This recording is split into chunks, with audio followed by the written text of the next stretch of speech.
What's going on, everyone? Welcome back to Gianni Talks Calcio TV. Appreciate everybody who's going to stop by for the conversation tonight.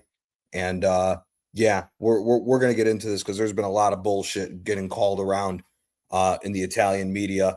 We're definitely starting in Italy first, so it is what it is. Obviously, there's no place else to start than the Derby d'Italia. The controversy, the quote-unquote controversy. Big up Kyle Walsh. Big up Beastly Jabs. Appreciate you guys stopping in for the conversation today. Big up Kwaja. And yeah, man, I'm fired up for this one because I'm fucking pissed off. I am fucking pissed off. Yeah. This is what we're going to start with today. For anybody who doesn't know their Serie A history, we're going to go down some history here and talk about it because Corriere dello Sport, Sky Italia, and everybody in between, who 90% of the staff are Juventine gulping and burping little bitches who do nothing but support Juventus, never call out the bullshit with this club. Well, guess what? This Napoli fan is calling all you fucking idiots out, along with your entire corrupt fan base, along with your entire corrupt social media group. Don't care. Don't care. So let's get into it, right? The big talking point was that Alessandro Bastoni went down to Kalulu's foul and sold the foul to get Kalulu sent off on his second yellow, which then led to a red card, which left Juventus down a man for pretty much majority of the game, right? And everybody in Italy, all these Juventine supporters, all the media are talking about how terrible it has been that Bastoni did this, so much so that so many people are trying to lobby to the Italian FA that Bastoni should be taken off of the Italian national team because it is an absolute disgrace to them that Bastoni celebrated a red card and sold a foul. Well, to everybody who is a Juventine supporter, to everybody who backs Juventus, guess what? All of you can go fuck yourselves. Yeah? All of you can go fuck yourselves. Matter of fact, you can fuck yourself twice because of this stupid shit. And I've got some shit written down here so that we can go down through the history of this with Juventus. Because for somebody who actually knows their history of Serie A and is not a Juventus fan and will call it down the middle when it needs to be called down the middle, and will also call out the bullshit when it needs to be called out, every single person tied to Juventus as far as the top management level, like Giorgio Chiellini, who was crying like a little bitch after the game, like Luciano Spalletti, who was crying like a little bitch after the game, every single one of you need to learn to shut the fuck up and realize who you represent. You represent the largest ass-kissing, corrupt fucking team across Europe when it comes to game fixing. Yeah? Let me bring that back to everybody.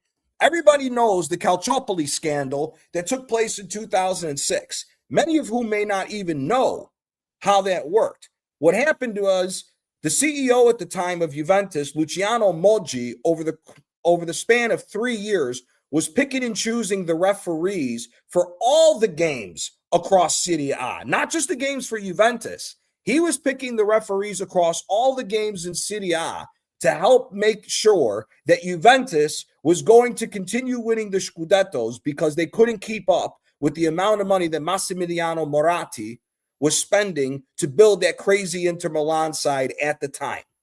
Yeah, that's what happened. And speaking of Massimiliano Moratti, Massimiliano Moratti came out today and gave a statement saying that it is rich on how all these Juventus fanboys and everybody else are so gung-ho about what happened in the Derby d'Italia that they lost. And Massimiliano perfectly said they need to go back and do their research and history of their own fucking club for how many times this club has been under suspicion and has been caught for doing illegal things to affect the outcome of the Serie A time in and time again.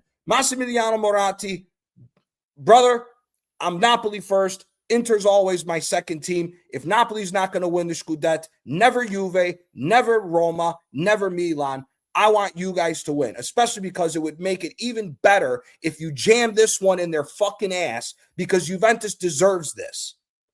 Okay? For all the years this team has been game fixing when they've had one of the best squads, not only in Italy, but in Europe, that they needed to go and fix games all the time. It is an absolute travesty that all these fans are crying and bitching that they finally got a taste of their own medicine.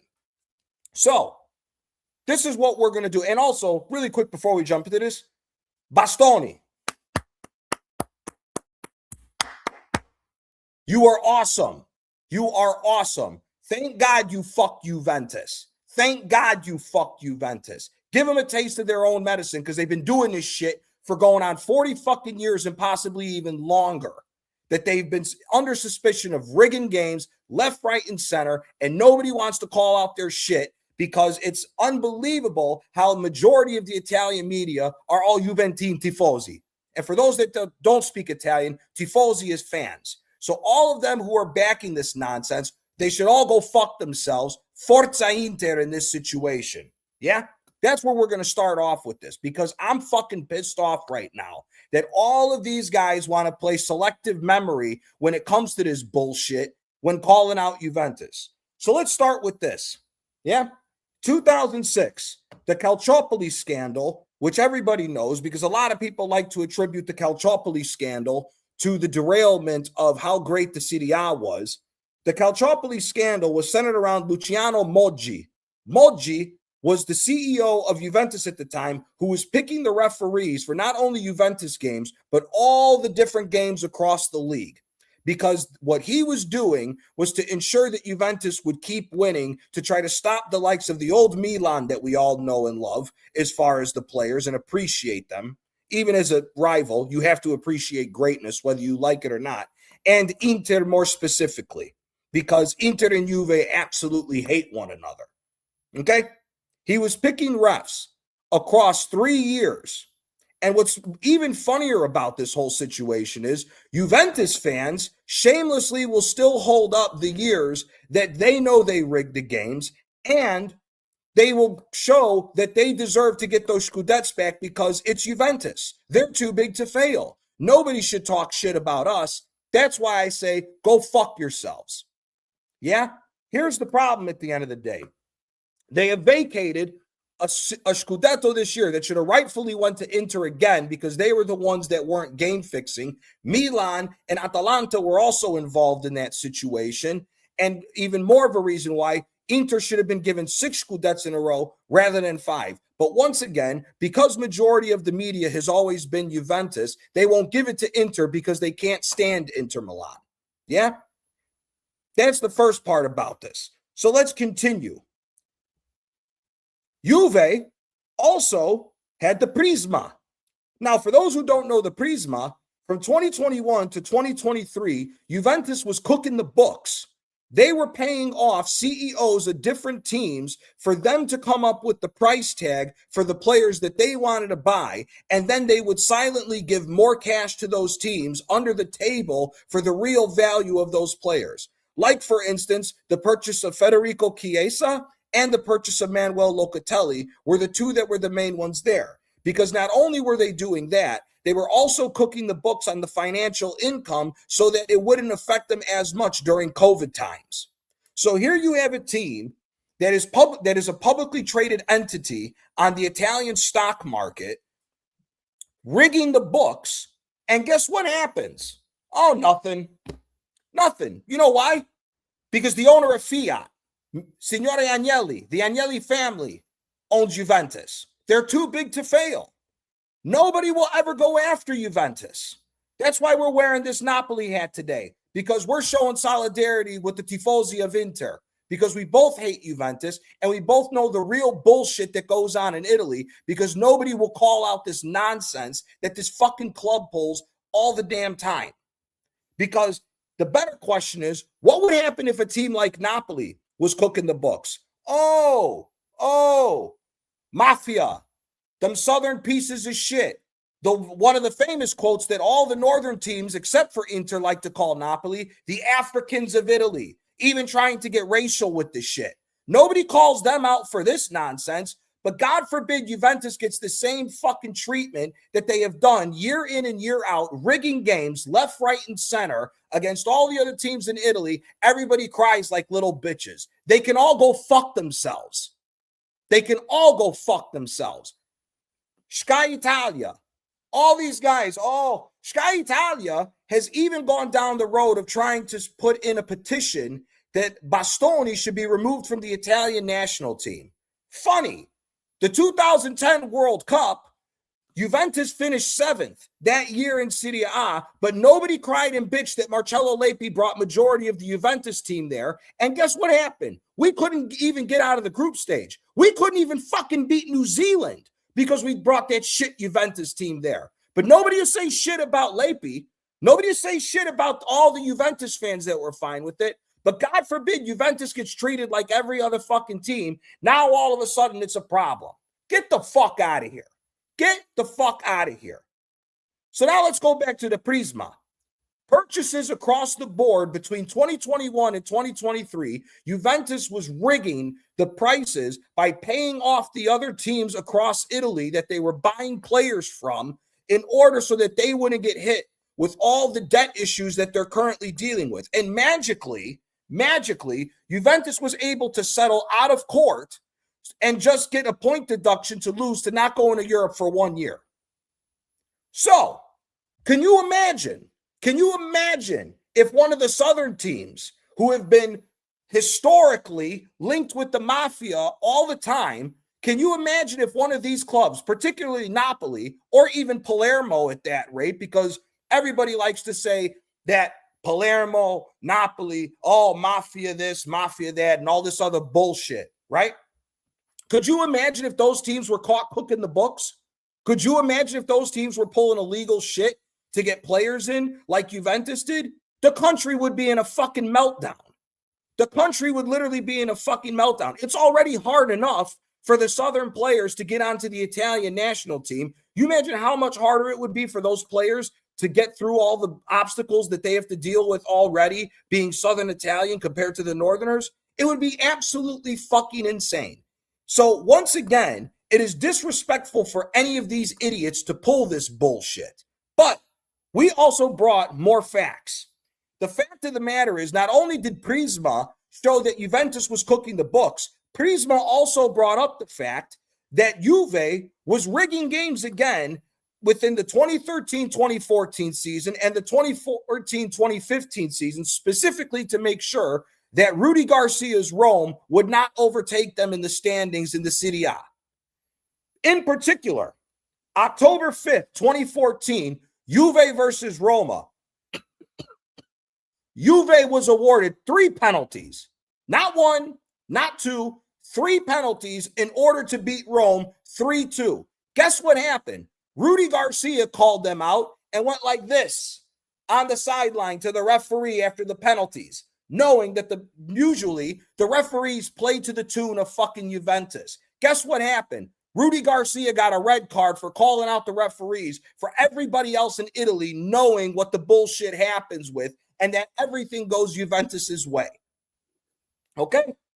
So let's start with that one. Then we take it to the 2017-2018 year where Maurizio Sarri, for the first time at that time frame in Italy, where the second place team, Napoli, was getting played first before the first place team. Now, for those who don't know, historically in the Serie A, the first place team always plays first, okay? Sarri was getting played first this time around instead of Juve. Never happened before, but the scheduling that change happened was the second half of the season after Napoli was already in first place and then blew the lead to Juventus. They changed the entire schedule around to make sure that Napoli played first instead of Juve. It's all bullshit. Don't listen to none of these fucking Juventus fans. They're all full of shit and have been full of shit throughout their entire fucking history. It is nothing but a sham. And what's an even better side is this, to prove it. One of their own coaches called them out.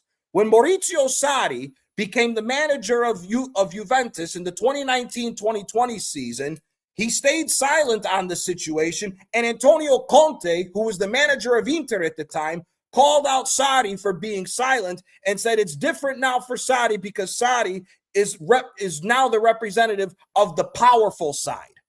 What does that mean, Conte? You must know because you were the manager there when they were rigging the fucking games against Rudy Garcia, weren't you? You were there. You still had ties to Juventus. Massimiliano Allegri, he never got called out for that bullshit. He stayed silent. The Mad Hatter knew when to fucking shut the fuck up. But you spilled the beans on your own fucking club. And let's also be very frank about this.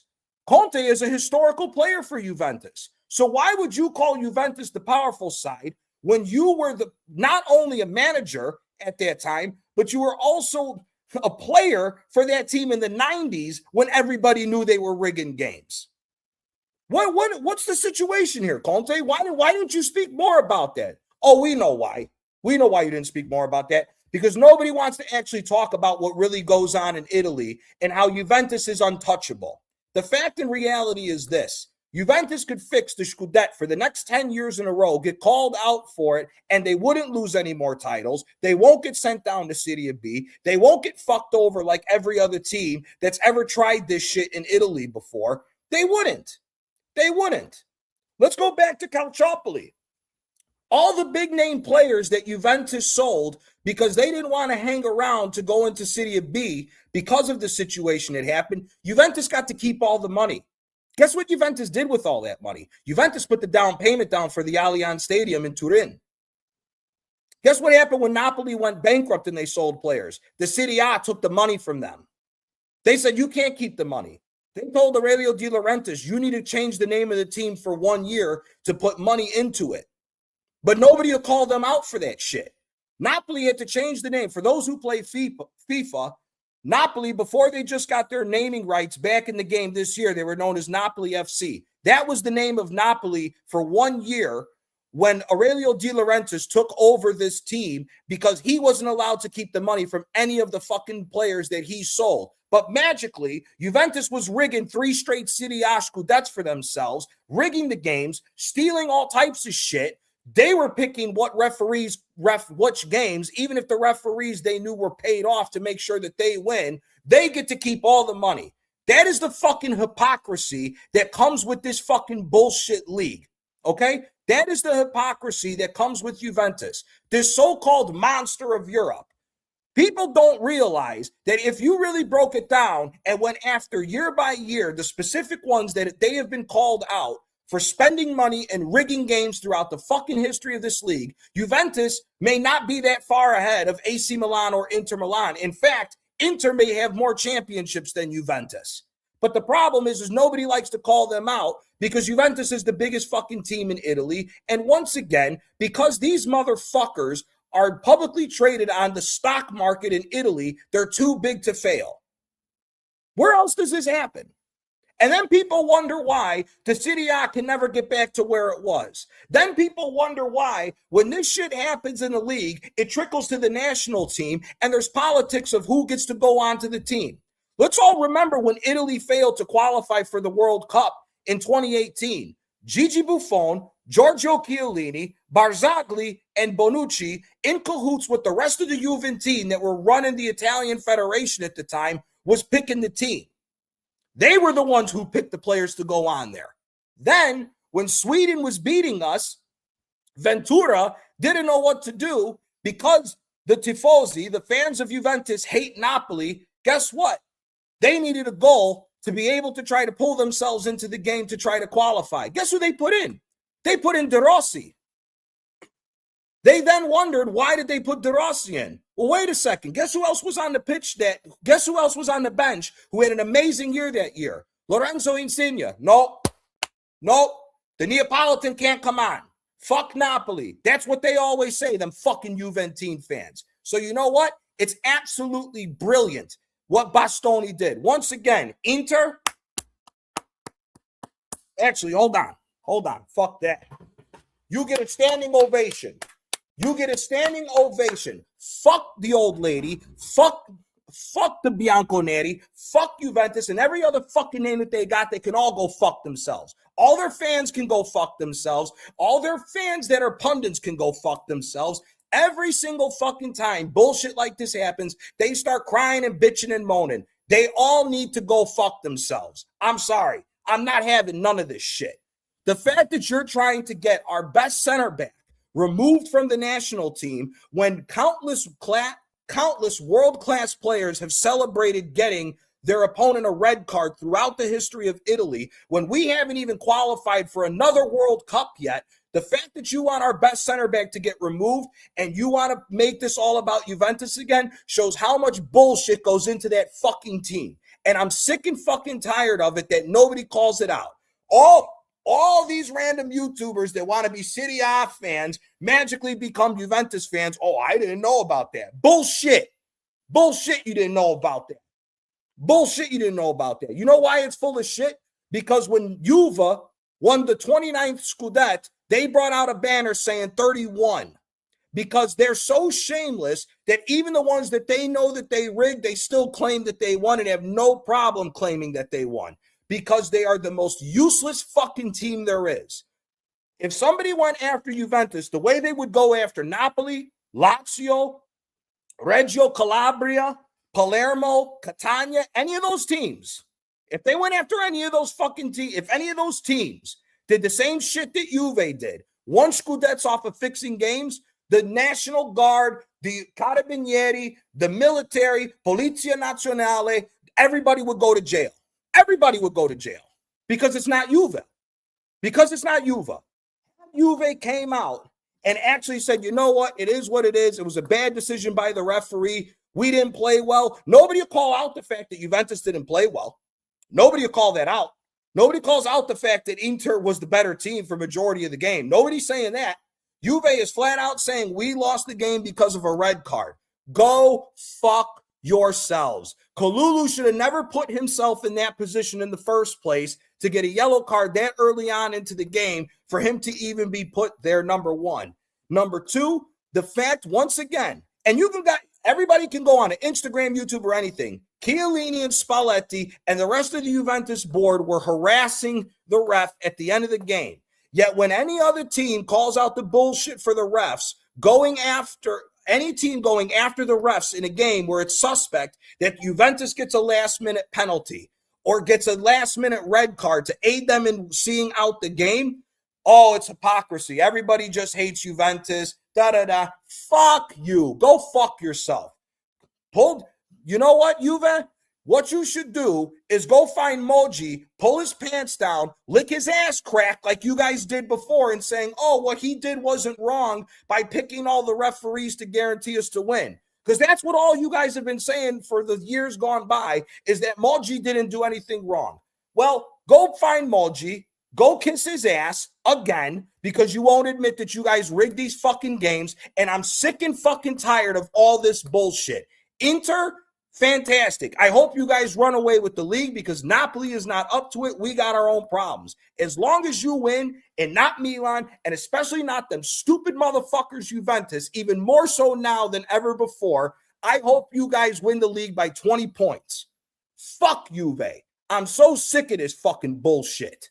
I'm so sick of this fucking bullshit. Every single time you cry wolf because you got caught out for the same shit. It's sick and fucking tiring. And to be honest with you, it's a detriment to our league. And it's been a detriment to our national team that you guys have been running the show for the last 20 years, especially with the national team, and ain't done fucking shit to make us better. But you've made us worse because you want to keep playing the political game. It needs to come to an end. And I hope all these pundits one day get kicked in the ass to realize the bullshit that their club, that they tell lies upon lies upon lies about, finally understand that this shit has got to fucking stop. And I'm talking to everybody when it comes to this.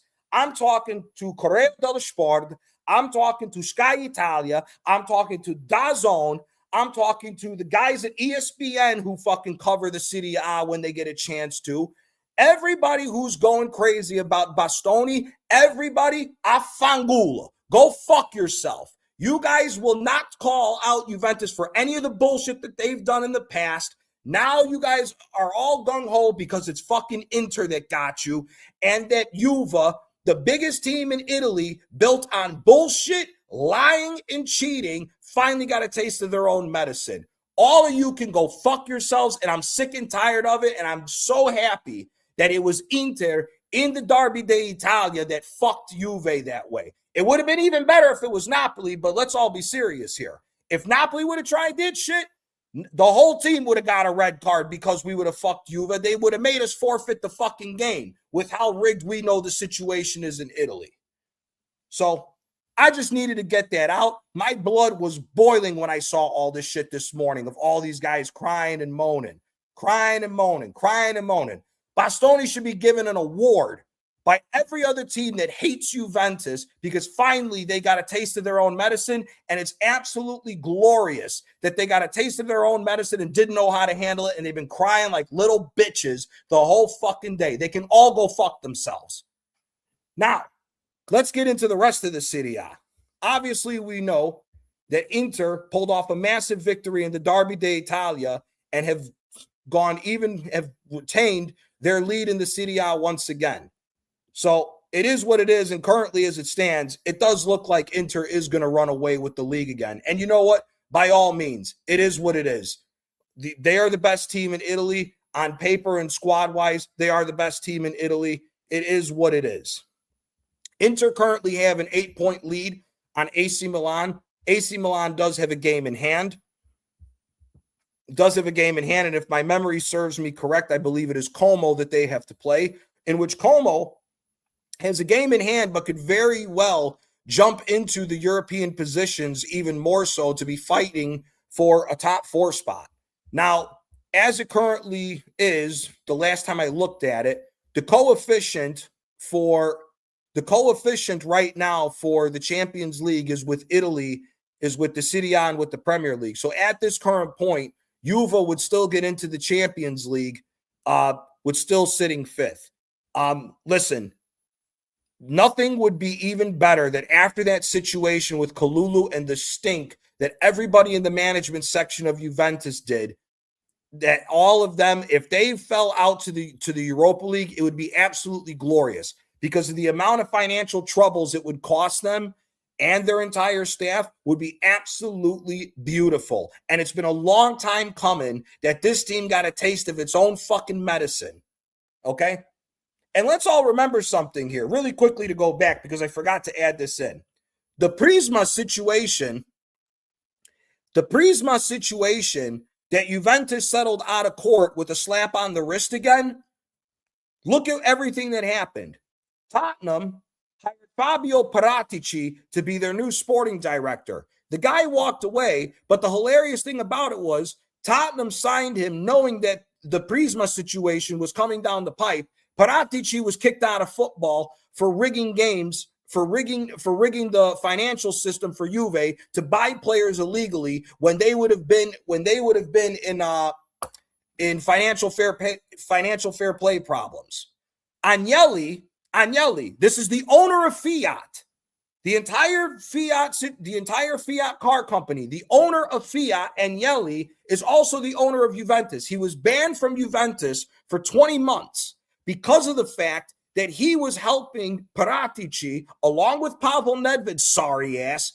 All of them were rigging the financial situations at Juve so they could continue spending money illegally, going against the financial fair play rules. That was the situation with the Prisma. And like I said also, the Prisma brought up 3 different seasons between Rome coming in second place back-to-back years under Rudy Garcia and Napoli's push in 2017-2018 with Maurizio Sarri. All 3 of those years came under investigation that those guys were rigging the leagues again. Okay? And let's all remember something. It's less than a decade. The Rome games, sorry, I'm spitting. I'm so pissed off right now.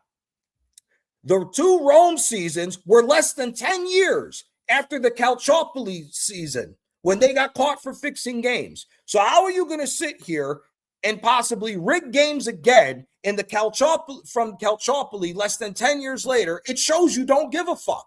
It shows that you don't care about rigging games. And like I said, your fans are shameless. They celebrate. The seasons that they got caught fixing games, they celebrate them. That's why this fucking club deserves to get fucked the way that they did in the Derby d'Italia. Whether we agree that it was a red card or not, I'm happy it was a red card. Fuck Kalulu, fuck Juventus, fuck everybody tied to that damn club, and I hope it happens to them multiple times to where it causes Juve to get out of the European spots, and you could cause major financial damage to that fucking club. They've deserved it for eons. They've been rigging games 40 plus years. Throughout the history of Serie A, they've been rigging games for 40 plus years. Calciopoli, it was too hard to deny because the CEO was picking the referees for which games across Italy for 3 fucking seasons. So the chickens came home to roost, and I'm fucking glad by it. Now, getting back to the Serie A, and specifically now we're going to focus in on my club. Napoli, you got fucking lucky. Conte, you got fucking lucky that we pulled off that tie. Because had we not pulled off that tie and Rome won, it would have been real. It already is real because the rumors going around Italy is you will not be with us. And you know what? Get the fuck out of my club anyways. You got everything you wanted this year. You've ran these players into the ground. You have us hoping that Leonardo Spinazzola, a wingback is going to score goals for us to go on to try to get points. Is this not fucking stupid? You are costing us 400,000 euros a week on Romelu Lukaku and Kevin De Bruyne's sorry injured ass.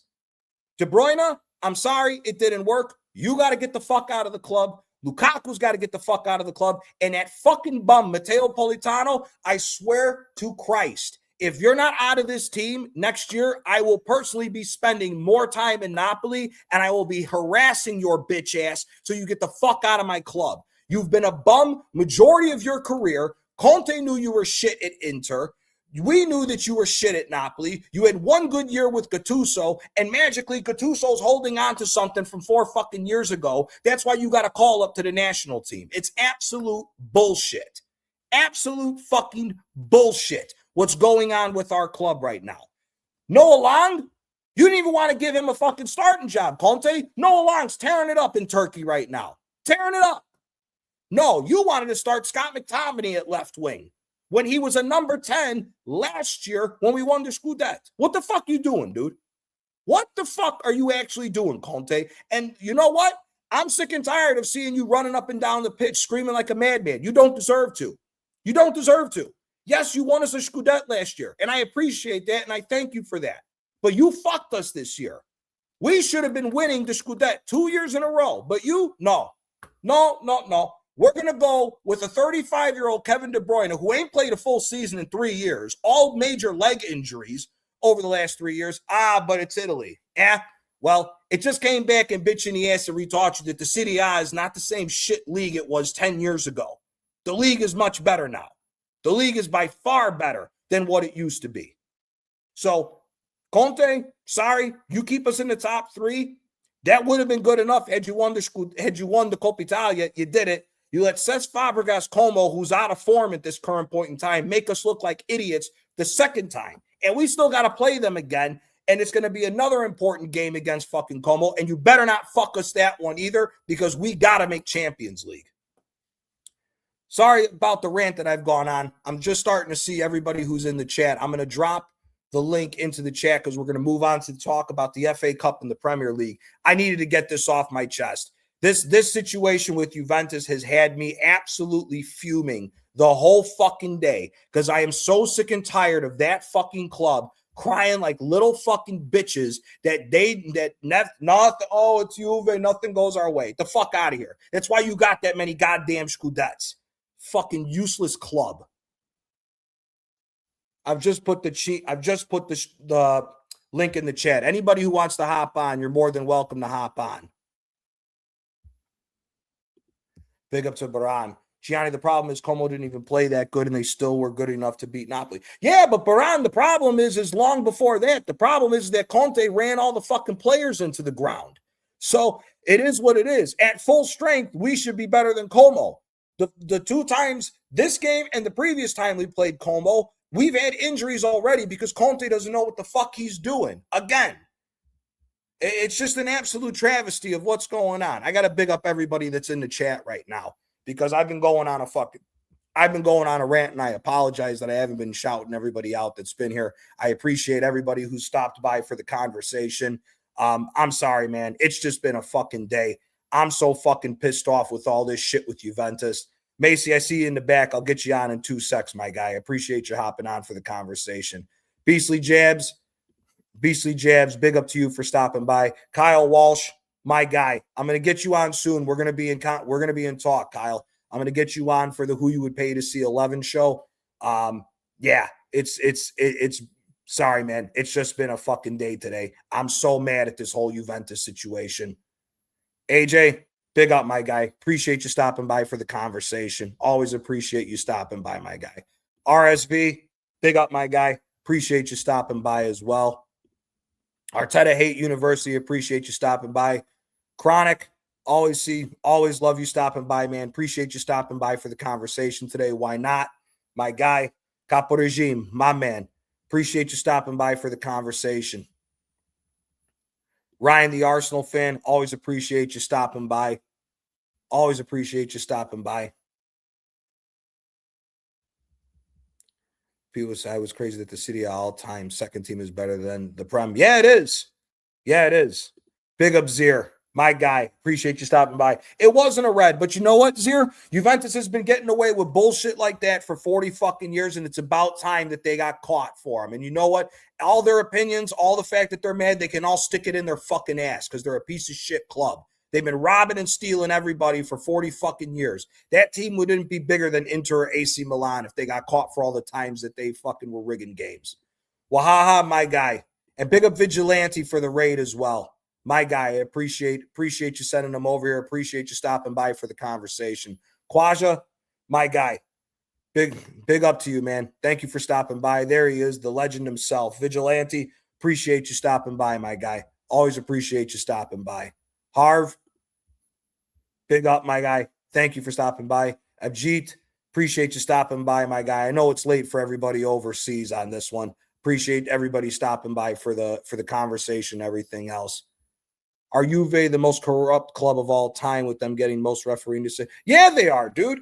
Go back and look at anybody who wants to play a funny game with this shit. Go back and look at that sorry-ass little bitch, Sebastian Giovinco, the little midget guy that everyone said, oh, he deserves a shot at the Italian national team because of what he's doing in MLS. That dude went to the MLS because he fucking sucked in the Serie A, and the only reason why Juventus signed him because he was a little guy who couldn't fucking stand up for himself and would flop in the fucking box to get penalties all the time. He's another little piece of shit that goes along with the history of that fucking team.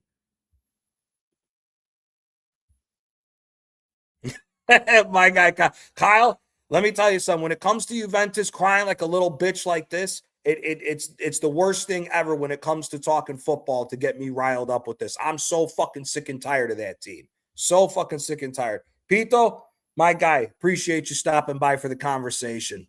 Appreciate you stopping by for the conversation. Kyle, if you want to hop on for a sec, I'll put the link in the chat. I'll put the link in the chat again so that you can hop on, my guy.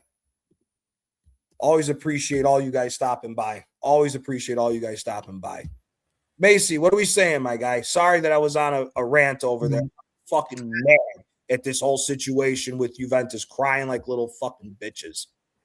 I feel your pain, Gianni. I understand it. Like, Juventus are the most protected football club in the last 40 years, and they've always been getting away with so many problems. And now I'm fine. It's about time somebody exposed them for who they are, because I'm glad they lost 3-2 to Inter on Saturday, because I know that Juve used to be a serious football club, but now they don't look serious to me. Like, the players, like, they don't even look up for the title, because the only team in Serie A that I believe is worthy of winning the Scudetto is Inter Milan, because Inter Milan are the Real Madrid of Serie A. They always find a way to win their matches, even though they did lose to us, but they always dust themselves down and keep their heads in the game, because they know that the that the ultimate prize is that Serie A title, and that is why they put out a marker against Juventus in that derby match. And big up to Christian Chivu for schooling Luciano Spalletti. And listen, I know this is Chivu's first season as head coach, but he's starting to make a good impression of himself. Let's see if he can keep it up, because he's really starting to look like the manager that no Inter fan thought that he was gonna become. Because when Inzaghi left the team, Inter were in crisis, so they decided to get somebody who's never managed a big club. So now look what Chiva's doing so far. His side are currently top of the table. They're flying in Serie A, and no one's going to stop them now, because as long as they keep winning their matches, I can say that I can think to myself that Inter could get that Serie A title this season. Oh yeah. Well, listen, Inter, whether Kivu or not, Inter should have been the team favorite to win the Scudetto either way. Obviously, Napoli was looked at as possibly one of the favorites because they got over the hump last year. But Inter, player for player and squad wise, they've been the best team in Italy for the last 5 years. Inzaghi leaving, I was shocked that they went with Kivu, if I'm being quite honest. I was more so expecting that they were going to call up. They may have tried to get a call for Roberto De Zerbi, because De Zerbi was linked to go with them. And same thing as well with I honestly thought the favorite to get the job for them was going to be Roberto Mancini. I honestly thought they were going to call him back to the team just because he's an experienced manager, and they were going to need to win trophies to get over the hump with the mentality issue, especially after giving up all the trophies the way that they did. I know everybody likes to talk about, there were questionable calls for Manchester United. There's been questionable calls over the years for Barcelona, United, and others. But I just want to put this out there. No team has been given the leeway that Juventus has. No team has been given the leeway that Juventus has, and it's an absolute disgrace what they've been allowed to get away with throughout the history of this club. I say this all the time. People need to remember the squads that Juventus had. It's the Calciopoli scandal is one thing, and big up to Kenny Ken. Big up to Kenny Ken, because he called this out on the off topic when we were talking about Juventus, that the Calciopoli situation has been going on for a very long time. It's just nobody likes to call it out because Juventus is who they are. It's just in their DNA. They are the team that always freaking gets the benefit of the doubt. And I'm just going to read you off this team, and you tell me if I'm crazy for saying this. But back in the day, the 2004-2005 season, this was the Scudetto that was stripped of Juventus from winning. This was one of the 3 Scudettos that Juventus was stripped of when they got caught for the Calciopoli scandal. This was the team that they had. They had Gigi Buffon. They still had Ciro Ferrara. They had Tecchi Nardi. They had, funny enough, the new manager of Spurs, Igor Tudor.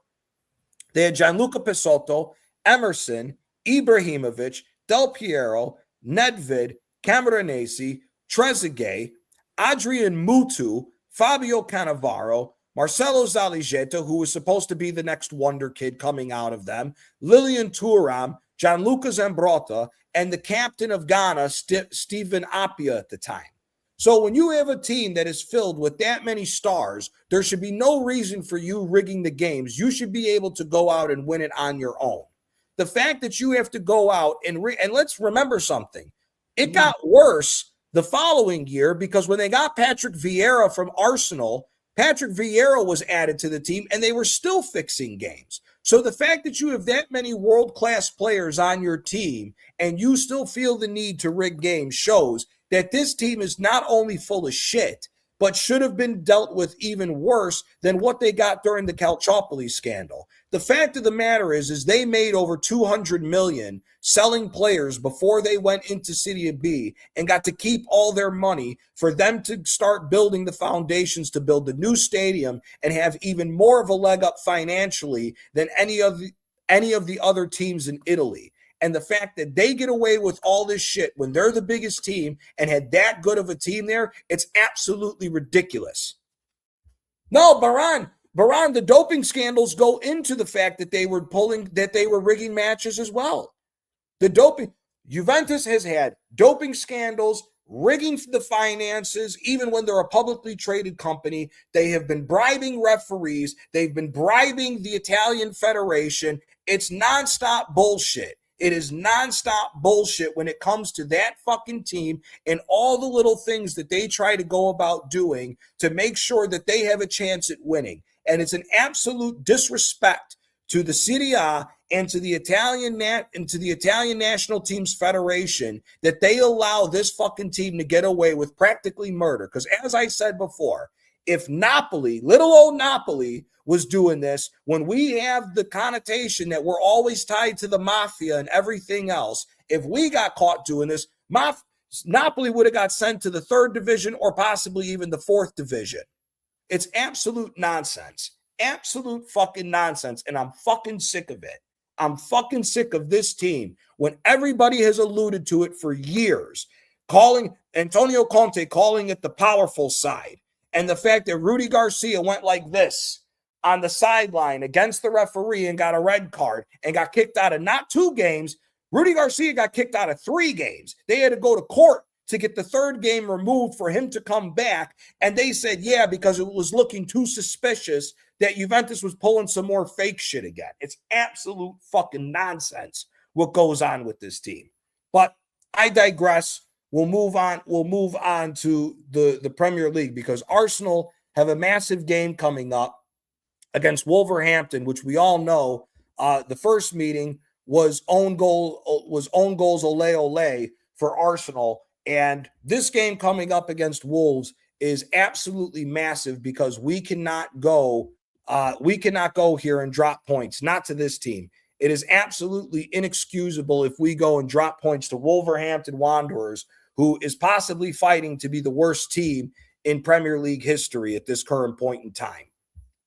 RSV, real quick, are the Patriots, or the Cowboys, or the Broncos, the Juve? Them teams combined can't tie Juventus' shoes when it comes to rigging games. They can't tie Juventus' shoes when it comes to rigging games. Juventus is on a different fucking level of rigging games. As Baran said, and I didn't even get into the specifics of that, they were doping as well. It's not just game fixing. It's not just all the political nonsense that they cause amongst the Italian Federation. It's nonstop bullshit across the board with this team, and it's an absolute disgrace that this is the biggest team in Italy when we know all the history. You can make an argument that if you really pull back the layers, Juventus should have anywhere from 7 to 10 less scudettes than what they have right now in their history when it comes to game fixing.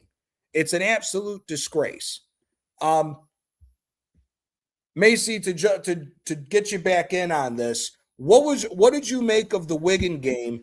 And would you be willing, if I was to ask you, would you be willing to give that midfield a go again to let Zubamendi and Rice get some rest against this Wolverhampton Wanderers team? Do you think we should try the Norgard, Eze, and Saka midfield against this team just to try to see what we can do and get some goals scoring early so we can put the game away? I mean, Gianni, I would give it a try because, like the Wigan game, like you said, like when this manager tried putting Saka in midfield, it worked very well because Eze, and Norgard, they were playing free-flowing football. Like this is what we need to see from this team because, like every single time we play Rice, Zubamendi, and Odegaard, when we're playing all Zubi, Rice, and Odegaard together, there's no like free flowing. Like they're all playing this backwards, sideways passing. So when Norgard, Eze, and Saka play in this midfield pivot, we're playing this kind of free flowing football where we get to pass it forward, drive forward as well, and maybe create something in that midfield. So I I would give that pivot a try. But we know this manager because he's going to continue to stick Rice and Zubi as his midfield combination, because this is the arrogance of Arteta, because he loves this is his style of play, because he prefers us to play this kind of backwards sideways passing so that the opposition tire out, and when they do, then we start to attack them. So this is how Arteta wants the team to play. He wants us to play around, passing the ball around every single time to try and tire out the opposition. And once the team gets tired, then we can start to attack and score one goal. And then when we do get one goal, the manager then tells them to back off quickly, like retreat back and defend. And when the opposition equalize, then we have to start again. Like same old, same old. This is why Arteta has to win this league, because if he continues to fuck around and do all this kind of like stupidness, then it won't be long before Man City, like they rub their hands, because they play before we play Tottenham on Sunday. So that is why we have to take this Premier League seriously. Yeah, I'm happy we're through to the FA Cup. We've got Mansfield Town in the 5th round, but all eyes, all concentration should be on the Premier League now. There is no ifs, buts, and maybes. We can't stop. We have to stop this backwards, sideways passing. We have to just play this attacking football and destroy Wolves, because Wolves are, no disrespect to any Wolves fans, but we should be battering them because they're the worst team in the Premier League, and it looks like they could go down this season. But let's not get carried away. Wolves are like Wolves. They can do something to surprise us on Wednesday. So we have to be on our best form on Wednesday, because this is why this season is make or break time for Mikel Arteta, because he has to win the Premier League title. And if he doesn't win the Premier League title, then the time has come for us to fuck this Spanish-looking ball rat out of Arsenal right now. Yeah. Kyle, what are you saying, my guy? Big up to you, man. Appreciate you hopping on. Always appreciate you stopping by for the conversation, my guy. How you been? Big up Gianni, big up Messi, big up the Chas. And it's great to be on the show, Gianni. And I have to admit, I absolutely love listening to your brother. Your knowledge of football is top class. I appreciate it, my guy. And I'm looking forward, Gianni, to do our show. Are you on Insta? Yes. Gianni, it's just Gianni Ucci. I'll find you on Instagram and I'll send you a link. We'll figure it out. Yeah, I'll send you my number anyway so you can have me on WhatsApp. Okay. So what's going to say to you, brother? Yeah, man. What can we say? Juventus. I loved the Italian league back in the day, but Juve were always cheating, always blackguarding, always. I tell you the truth, Gianni. I always thought that Manchester United was the same. They always had the referee on their side, injury time, Fergie time, we used to call it. Yeah. And yeah, man, but it was well known. And it killed me because when Patrick Vieira went to Juventus, we all knew that it was still going on. Oh, yeah. Been going on for 40 years. Going on for 40 years. Yeah, it's shocking stuff. But look, football is corrupt. There's no doubt about it. There's corruption in the world of football. Absolutely. And I'm sure it's corrupt in the Premier League even to this day. You see, we don't know what's going on behind closed doors. We don't know what brown envelopes is going on around to get. So they're all fucking corrupt. Yep. But Gianni, I'm listening about this FA Cup. Yep.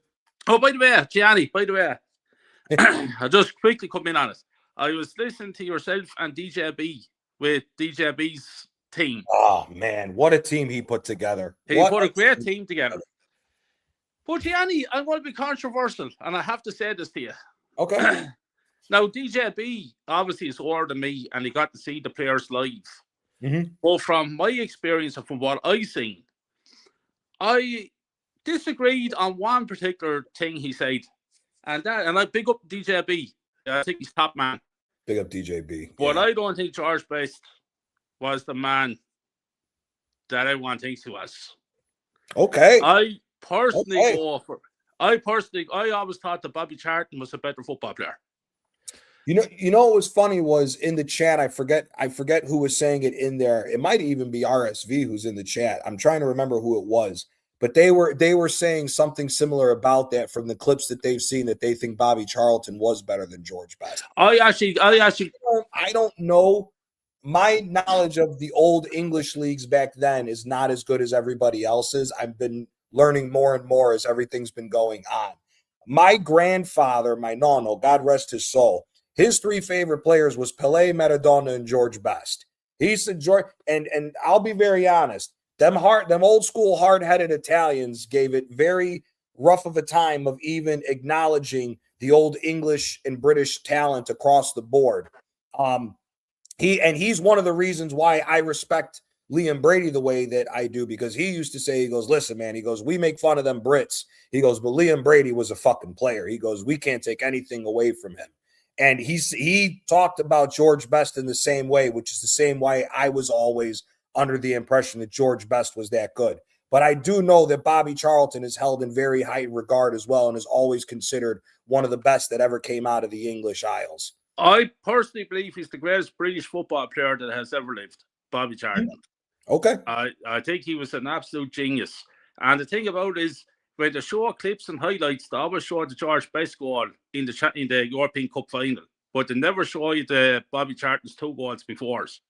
So to me, Bobby Charlton was just phenomenal. But that's just my opinion. We all have opinions. Yep. And that's the beauty. And that's the beauty of that show. It's who you would pay to see the 11 for. And I'll tell you, DJB's team. Tomorrow I got Shane on, and that's going to be another interesting 11. Tomorrow. Well, I have someone on my team already. I might be working on my team already in the background, and there's someone on my team, and I'd be very surprised if nobody says his name. But for me, he's on my team all day long, every day of the week. So it's going to be interesting. I'm looking forward to it, Gianni. We have to do it quick, brother. We'll do it quick. We'll do it soon, yeah? Yeah. I'll definitely reach out. I'll definitely reach out to you over Instagram and find you, and we'll definitely schedule it very soon, Kyle. Absolutely, brother. No problem, as I was saying, Lucas, we got through Wigan. I disagree about a lot of things that have been said about that Wigan performance. We listened to a lot about how good Eze was and about his passing for the goals and stuff like that. We're playing in the Emirates Stadium against Wigan. I'm expecting that kind of performance from Arsenal football team. Yes. Is there, to me, at the moment, he's been a flop. I call it as it is. Do you think, and this isn't to disagree with you so much of calling him a flop, but do you think it's more so he's been a flop because of the tactics of Arteta? Because he's not being given the availability to go forward like he did under Glasner at Palace?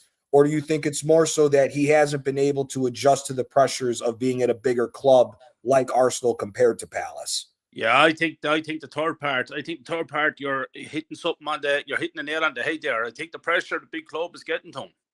Okay. He's after having games there, Gianni. Like, he's having substitute at half time with certain games. Yeah, I understand Arteta's tactics are not what you call spectacular or anything. I'm not saying that either. That could be another part of it too. But for me, he's supposed to be a football player. He's supposed to be a creative football player. I've seen very little from him. And then I have to come out and I have to say it as it is. When I hear people, this is the that we're all looking for. It's against Wigan. It's the FA Cup. You know what I mean? Calm the fuck down. Let's see how good. Let's see what you do now when the pressure is really on and we have big games coming up to win the Premier League. Let's see what kind of performance he puts in there. And the other thing is, I'm after hearing little rumours that Odegaard has been linked to go to a different Premier League club, and all these rumours are starting to circulate now as well. And I hope it's the truth. I hope it is. I hope him and Arteta are after having a big falling out, and that Odegaard's days is coming to an end. The worst captain I have ever seen at Arsenal Football Club. Absolutely atrocious. And I tell you another thing too, Gianni, and I'm saying this now, brother, and people, again, they might laugh at me. I've been saying it all year. We are winning nothing, my friend. And I'm telling you, Man City will beat us in the League Cup final. I've been saying that from day one when the two teams got to the final. And I think Man City will catch us in the league as well. It's not good, Gianni. I'm looking at it. It's not good, man. Everyone is hyped up because we beat Wigan 4-0. First half was a great performance. Second half went off the boil. I understand that. The game was won. I understand that. But fucking hell, let's calm the fuck down. I'm listening to Arsenal fans telling me now we're going to walk the 4 competitions. Yeah, well. We won't even walk one of them. Never mind 4. So let's look, I hope I'm wrong, Gianni, but I just don't have any faith in this manager. I have no faith in most of the squad.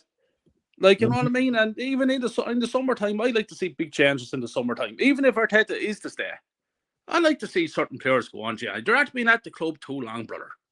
I agree. We did a show. Big up to the Waffle Don. Big up Craig. Big up Tony Claude. Big up BBK Sports. We were all on a show earlier, and we were talking about this.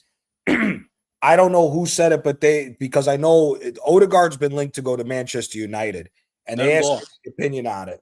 And I said, for me, I'll pay to put my car on a container ship, ship it to the UK. I will drive that piece of shit to Manchester to get him out of fucking Arsenal. First of all, I'm still steaming over that as well. I think that Martin Keown should get bitch slapped 8 ways to Sunday for trying to compare Martin Odegaard to Liam Brady. I am absolutely fuming at the fact that Liam Brady, I don't care if the younger fans never saw Liam Brady play. I never saw Liam Brady play. The fact that I can tell you that a man who I love and my grandfather was that big of a fan of Liam Brady, even though he was a Juventus fan and he's Napoli through and through, tells me how much of a player he was. And that was before I even watched the old clips of Brady. Brady, for me, is top 15, possibly top 10 greatest playmakers of all time that this sport has ever seen. Across the board. Across the board. He does not get the respect he deserves. And I think the fact that him being a great at the time that he played, not only to go from Arsenal, but then to go to Italy at the time, and it speaks even more volumes that the only guy that they could get to replace Brady and be better was the best player in the world at the time, and that was Michel Platini. So that tells you how great Brady is. And it's a disrespect and a disservice to this club that what Keown's been saying over the years, but that was the cherry on top for me. Yeah, but Gianni, I'll jump in there and say this to you, brother. Liam Brady is without doubt one of the greatest players ever to play for Arsenal Football Club. And not just that, but at that particular time, he went to Italy that not too many other British players ever did and became successful. Yep. Brady did it. Yep. Now, Brady came from a city here called Dublin, here in my country, in Ireland. And Arsenal Football Club, there's flags that goes across the bridge as you walk towards the Emirates Stadium of all the different legends that played for the club. And to have a flag with Liam Brady on it. And I said, Liam Brady, they gives the countries where they're from England. Liam Brady is Irish. He's from Ireland. Not fucking England, Ireland. And there's a friend of mine who I met through YouTube. Warren's Team Talk. Big up to Warren's Team Talk. Everybody should check him out. And Warren is a true and true Arsenal fan. But Warren stood on the North Bank in Highbury all his life, watching all the great players like Jez Collins, all the great players. And he told me that he cried when Liam Brady played his last game in Highbury. He cried. He said he was that good.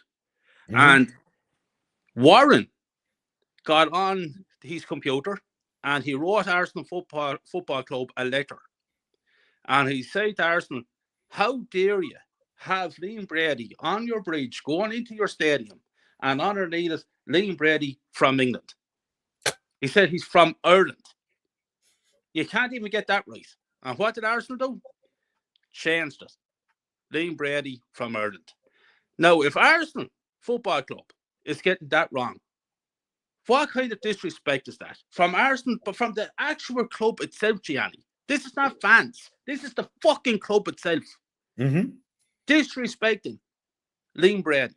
Yep. One of the greatest players ever to fucking wear the jersey. And according to the likes of Jez Collins and Warren and DJB, these lads, Kenny Kane, that grew up watching these lads, they all said the same. He was without doubt one of the greatest players ever, if not the greatest player ever to play for Arsenal. Yep. So this is what I'm saying to you, Gianni. The clubs don't give a fuck, man. Yeah. So obviously, and I agree with you. To be honest with you, I'm actually upset with the Wigan game as far as the second half. The first half, I was happy to see us smack them up the way that we did. However, the second half was back to factory settings with the bullshit sideways football.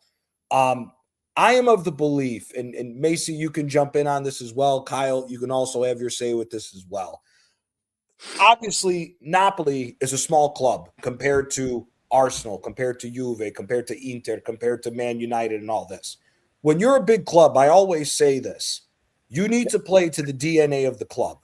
If the DNA of the club, like for instance, say Juventus's DNA, whether we like them or not, whether they've cheated, it's always been Fino al fine. Anything it takes to win is Juventus's moniker, right? And obviously they live by that because they game fix and everything else. But I digress from that. I honestly think that if Arteta let the handbrake go and we played more offensive, attractive football, like the DNA of this football club is, that we would walk this league, in all honesty. And it's more so of the fact that the league has gone to shit. I'm of the belief that if Gyökeres was scoring a goal a game or at least getting the opportunities he's supposed to get as a striker, we could walk this league. Because I've made the argument, if Arsene Wenger was given the job, if we sacked Arteta and brought Wenger back now, I think we win this league easily. Do you think that the bigger problem is with the club going on to win? Do you think the bigger problem is the manager playing this defensive bullshit? Or do you think even more so what you were alluding to with Eze, that a lot of these players cannot live up to the level that this club is? I personally believe that if Arteta took the handbrake off and let the players play their game and to go more forward, go on the attack instead of all this defensive, mechanic, fucking robotic bullshit, I honestly do believe that we could win the league. But because we're playing this robotic football, because we're playing like, just the same old crack the whole time, sideways, backways, all this shit, I think that we're going to fucking stumble. I think that we're going to fuck it up, Gianni. Instead of just stating the lads, these players are supposed to be all these top players, best squad in the world, top players in the world. Yeah. Let them go out, let them express themselves, and then play football. Yep. Completely agree. The fucking story. Completely agree. Yeah, because we found that out against Brentford, because when we got the goal first, we just retreated back, and then Brentford got the equalizer because Odegaard was doing that fucking salsa dance, and that is why I hate everything about this captain. He's no captain of ours. He's just a merchant. He just does whatever the manager tells him to do, and it makes me sick. He and Arteta are the reasons why we might not have a chance of winning the league, because when every time we see Odegaard start a game, I get this gut feeling that we're not going to win this game, because when he brought Odegaard on, I knew for a second that we weren't going to beat Brentford, because I knew from my mind that we were going to fuck that game up.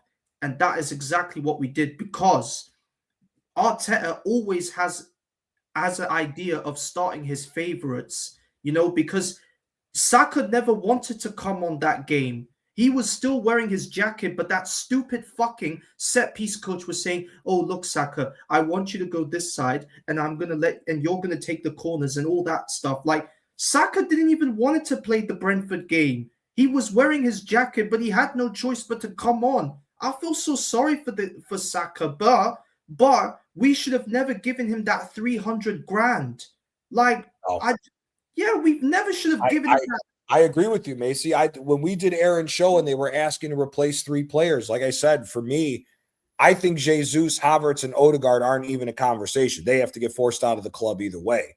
The next one on that list that needs to be a talk about of letting go is Saka.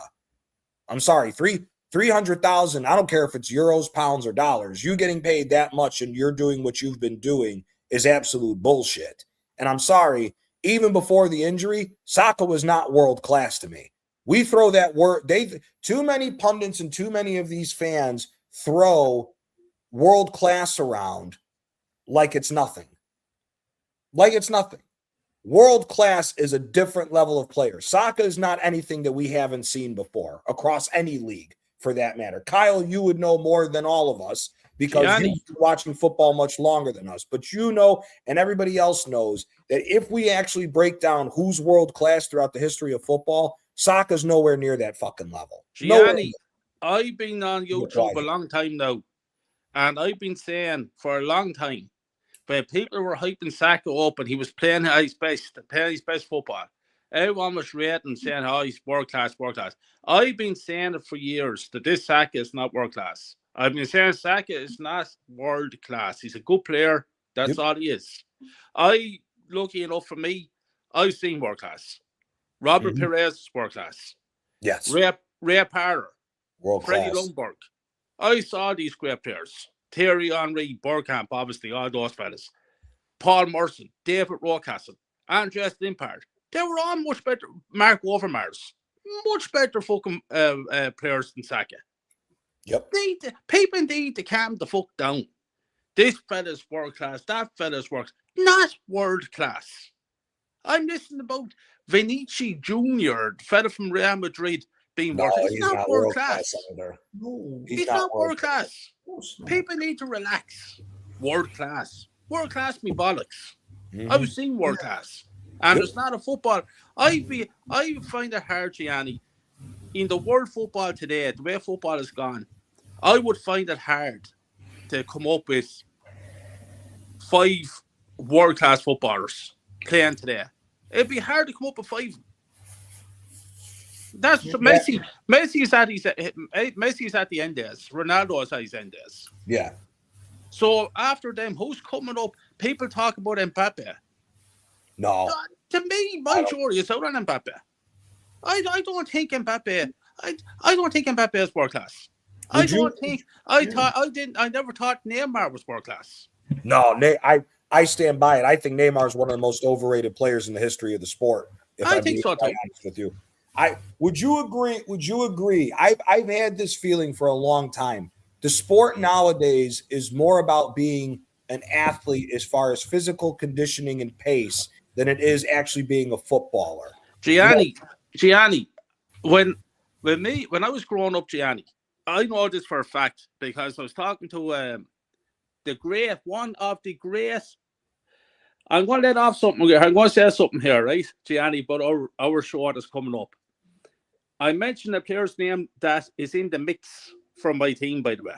I'm not saying he's going to make it. I'm just saying he's in the mix. One of the greatest centre-backs ever to play the game, Paul McGrath. Yep. Paul McGrath is a friend of mine. Really?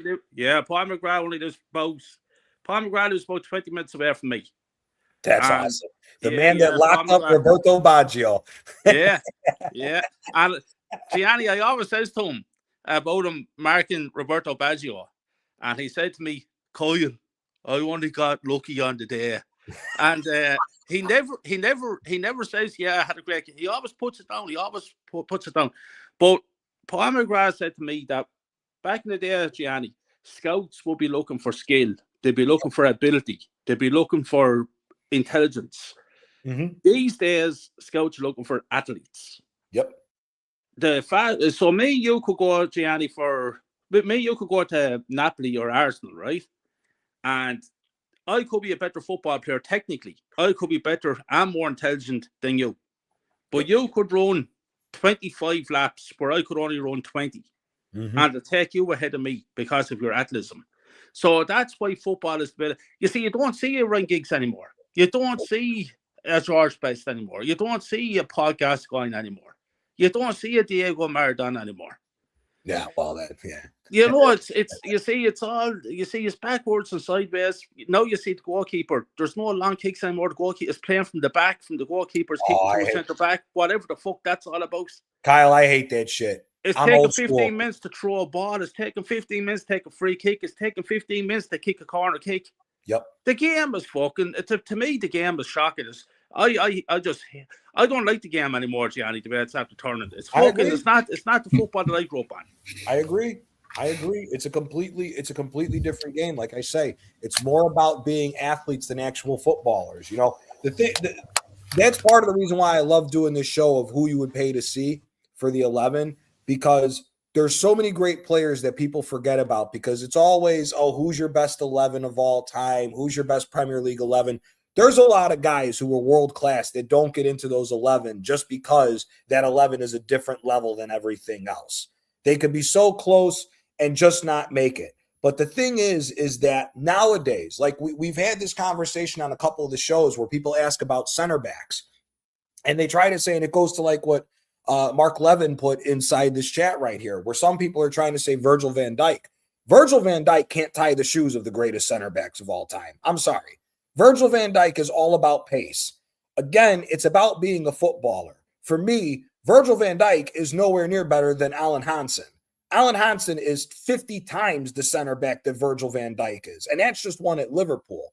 If we start going down, Kyle knows it is because he used to watch the league. If I just choose the greatest defenders from Italy, Virgil van Dijk's not getting into the top 25. And that's me just picking off players. If I got to think about it, he may not make top 35, if I'm being honest with you. It's just the game has gone to where now it's just all about being an athlete. Like people talk about Vinny Jr. Vinny Jr., okay, he may have a step over one game, but all he does is he kicks the ball far and takes off and outruns you. Same thing with Mbappe. It's not that clever. If somebody, like we've seen it with Kyle Walker, if Kyle Walker's faster than you, you can't do that. You're exposed to be a shit player. So it's just as you said, it's gone downhill as far as overall the quality of players. It's 100%, Gianni. And Gianni, you're talking there. You have that up there about Van Dijk. To me, this is just me. The greatest back that I ever saw in my lifetime, of 40 years of watching football, Paolo Maldini. Oh, he's the greatest defender ever. And Paolo Maldini was interviewed one time, Gianni, and he was asked the question, who is the greatest centre-back that you ever saw? And Paolo Maldini said, a man that's called the Black Pearl from a little island called Ireland, Paul McGrath. Yep.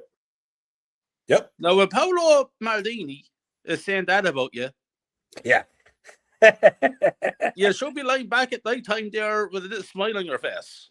Absolutely. Unbelievable. And that's why McGrath is in my little head here thinking about my greatest 11 there. You're already worrying me, because I got to rack my brain, because I got to try to come up with a new 11 every single time I have somebody on the show. And it's DJB brought out some belters with Beckenbauer, Tony Adams, Maldini, and Gentile. I'm like, nobody's scoring on you, man. Just with that defense, nobody's scoring on you. But and Gianni, just a quick one. I know it's coming off topic. Just a quick one, so I understand. Is this the 11 players I would pay for that I saw in my lifetime as a football fan, or forever? Forever. All right. Okay. Forever. It doesn't matter for that. That's why I like getting all these different opinions on the show, because it's always different. It's always different people. There's going to be some players where some people are going to go, they're going to name, and you're going to go, oh my God, I can't believe I forgot that guy. You know, like Taryn, shout out to BBK Sports. Like his team, he chose Higuita, the Colombian goalkeeper, for his goalkeeper. And then like his midfield, he chose, instead of a Pirlo or Busquets or of that elk, he chose Claude Makelele, but then put Zidane and Riquelme around him, which, you know, I want to bring Quaja in on this and Macy back into this too. Obviously, we're sitting here, we're getting ready for this Wolves game. For me, I honestly don't ever want to see Odegaard play for this team again.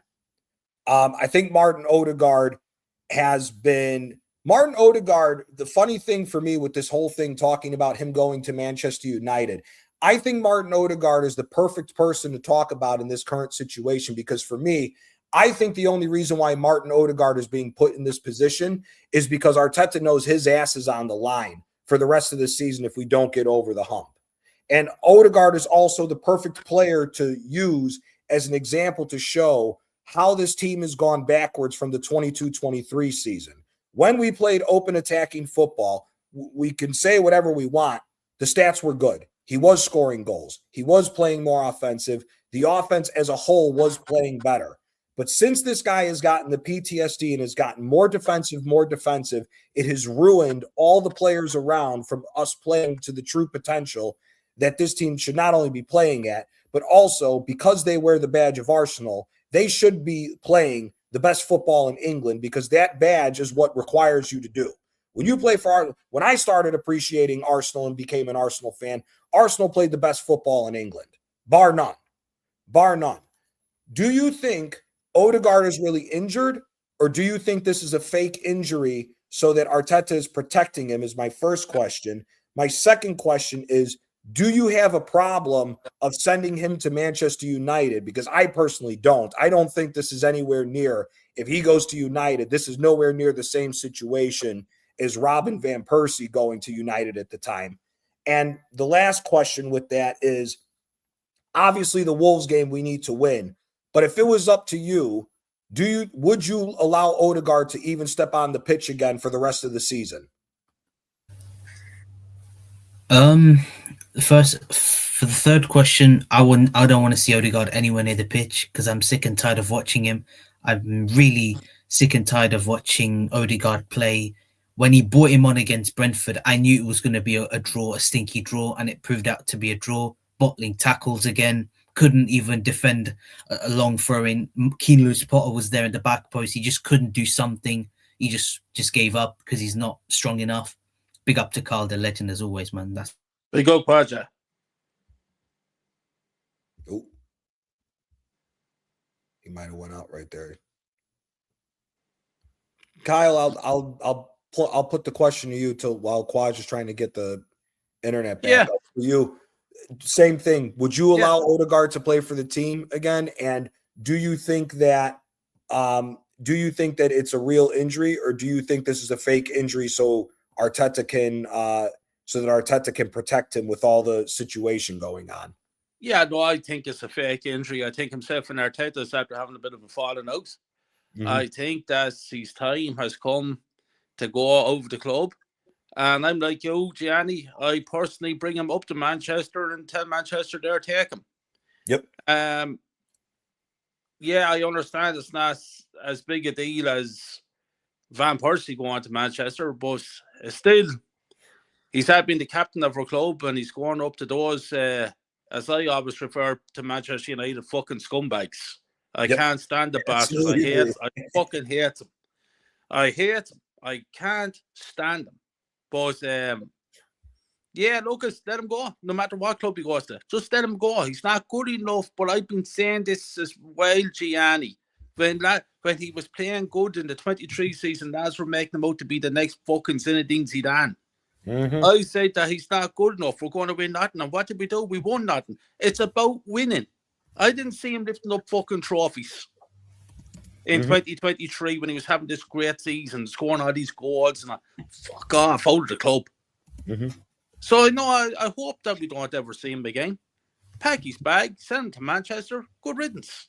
Yep. Quadra, real quick, right back to you because you got stopped right there. What else were you going to say real quick before I bring Macy in? For Odegaard? I just don't want to see him anywhere near this team. I mean, I've been hearing Top Gooners saying that watch when Odegaard lifts the treble. I mean, come on, bro. The guy's not going to do anything for this club. The guy has no leadership qualities. I mean, if you want a captain, you have to have a captain that's got a leadership. I mean, Rice is the captain, has to be the captain, or give the armband to Gabriel. I just want him stripped off the captaincy. And I just hear Top Gooners crying about Odegaard. I mean, if Odegaard leaves, all them Odegaard fans should cry about it. Just go with him. Please go with him and whatever it is, because the guy, he will do absolutely nothing for Norway in the World Cup. Because if you look at us without Odegaard, we play better football. But this Lego head would try and put Odegaard back in the team and it just stinks it out. And I just have had enough of him. I'm just really have had enough of him. And Yep. obviously, if he goes to United, I really could not care less because let's be real, I don't want him anywhere near this team. As long as he's out of here, as long as Eze and Wanyeri can be ahead of him, I don't want to see him anywhere near this team. Even if he plays the 8, he's not good enough because he's not strong enough in midfield.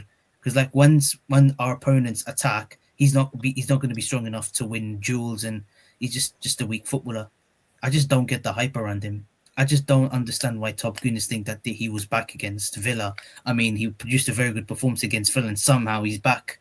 And then the next few games, he doesn't perform. He's just hiding out. I just don't get it. How can you be a captain? You're hiding. It just doesn't make sense.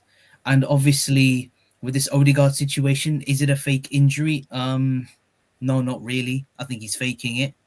I just feel like he just doesn't want to play for this team anymore, which is good because I don't ever want to see that captain ever again. The guy can't pass. He has no IQ. I just don't get the hype around him. I just don't know what he does. He sees things, but he just makes the wrong decision. He doesn't pass the ball to Gyökeres, makes poor decisions. We need to give Gyökeres his strengths. But when you look at Donkey Havertz, obviously we don't rate him. Obviously Kyle and Macy and everyone else don't rate him. No, At least he gives the ball to Gyökeres. But our captain can't even pass the ball to him against Olympiacos. He had the perfect opportunity to pass the ball to Gyökeres. He took an extra touch and passed it to someone else. Like, he just doesn't offer anything. I just don't know what he actually offers. If someone just come out in the chat and just explain to us what he actually offers, it would actually help us. But from where I'm sitting, no, he just absolutely offers nothing to us. Yeah. Macy, I'll bring you in on the same thing. Would you be upset if the rumors were true that we sold him to United? Obviously, we all hate Manchester United because that's our biggest rival, not Tottenham. Tottenham's a little small bullshit club. But would you be okay with that sale? And also, are you in the same boat that you could care less, but you don't want to see Odegaard play for this team again? Yeah, I mean, it would, like, if Manchester United want to get Odegaard, then this is their choice because this is what we have to do, because this summer we have to get rid of certain players. We have to get rid of Odegaard. We have to get rid of Jesus, Havertz, all these guys that have been at the club and have not done one good thing right for us. And people want to sit there and say, but Odegaard, he's good at passing the ball, and he's also good at looking away when he's passing the ball too. Shut the fuck up. That's how is that a good thing when he's looking one way and he's passing the ball the other way? Like, fuck off. That captain is the single reason why we're just not good at finishing teams off, because we had a chance against Brentford to put more pressure on Man City and go 9 points clear at the top. But what does this manager do? He brings on his favorite fucking captain, and that fucking captain did the salsa dance. And King Louis Potter, big up to him. He's one of the most talented young players from his time at Hull City, and now coming to Brentford, he absolutely put our captain under a spliff. And also we need, like, Kai Havertz is another one. The reason why Odegaard doesn't pass to Gyökeres is because he thinks that Havertz is the guy that he should play next to, not Gyökeres. So that is why Odegaard is like, he doesn't even want to pass it to Gyökeres, because he thinks that Kai Havertz should be his strike partner, his favorite lover, because this is who Odegaard is. He's too stubborn because he wants the glory all to himself, because that is why our manager made him the captain for a reason, so that he can get all the spotlight for himself. And that is what I find frustrating. So if Manchester United want to take Odegaard, then let them, because look, they've already got Mason Mount, and look where it's got them. Mason Mount is still not a good player, but people want to sit there and say, but he's bringing his powers of Chelsea to Manchester United. Like, shut up. If Odegaard goes to Manchester United, then that could be the same thing with him, because they did the same thing with Mason Mount when they brought him into the football club. And when Odegaard goes to Manchester United, that could be the same thing, because they're saying, oh, but Odegaard is now on our side. You need to back him. Like, bro, just shut up. We're not interested in backing players. We are only interested in players that should never, ever play for Arsenal Football Club ever again. Odegaard, Jesus, Havertz, and Martinelli, in my book, needs to be moved on. I agree. And I think you could throw Saka into that mix as well, in my personal opinion. I like Saka, but I just think, like, ever since we've given him that 300 grand a week, I'm sorry, he's just not the player that I used to know. Because this is why I said we should not rush Saka back last season in that Fulham game. But what does this manager do? He rushed him back, and Saka got that goal against Fulham. And that is why once Saka gets rushed back into the team, he will be finished by the time he turns 26 years old. Because remember, Lee Gunner said it. Michael Owen and Wayne Rooney were both finished by the time they turned 26. And Saka is on that list because Michael Owen's best career was the fact he moved to Real Madrid. And Wayne Rooney's best career was the fact that he moved to Manchester United. So Saka, he should have done the right thing and moved to a better football club. But we have given him so much money. We've given him so many contracts. He has been at the football club, and the football club have absolutely wasted his potential here. So this summer, Saka has to go on and find a proper, better football club to go and play for and win trophies at. I think to what Kyle said, there's a lot of overhype with Saka. For me, one of the reasons why I don't think Saka's world class, and one of the reasons why I don't think a lot of these wingers nowadays are world class, is I grew up in the day of you had to do whatever you could do with your primary foot, you had to do with your weaker foot too. That's why I think, like, for me, he gets so much disrespect because a lot of people don't regard him. He was the best winger in the world for a solid 2 to 3 years, at least for me, was Robert Pires.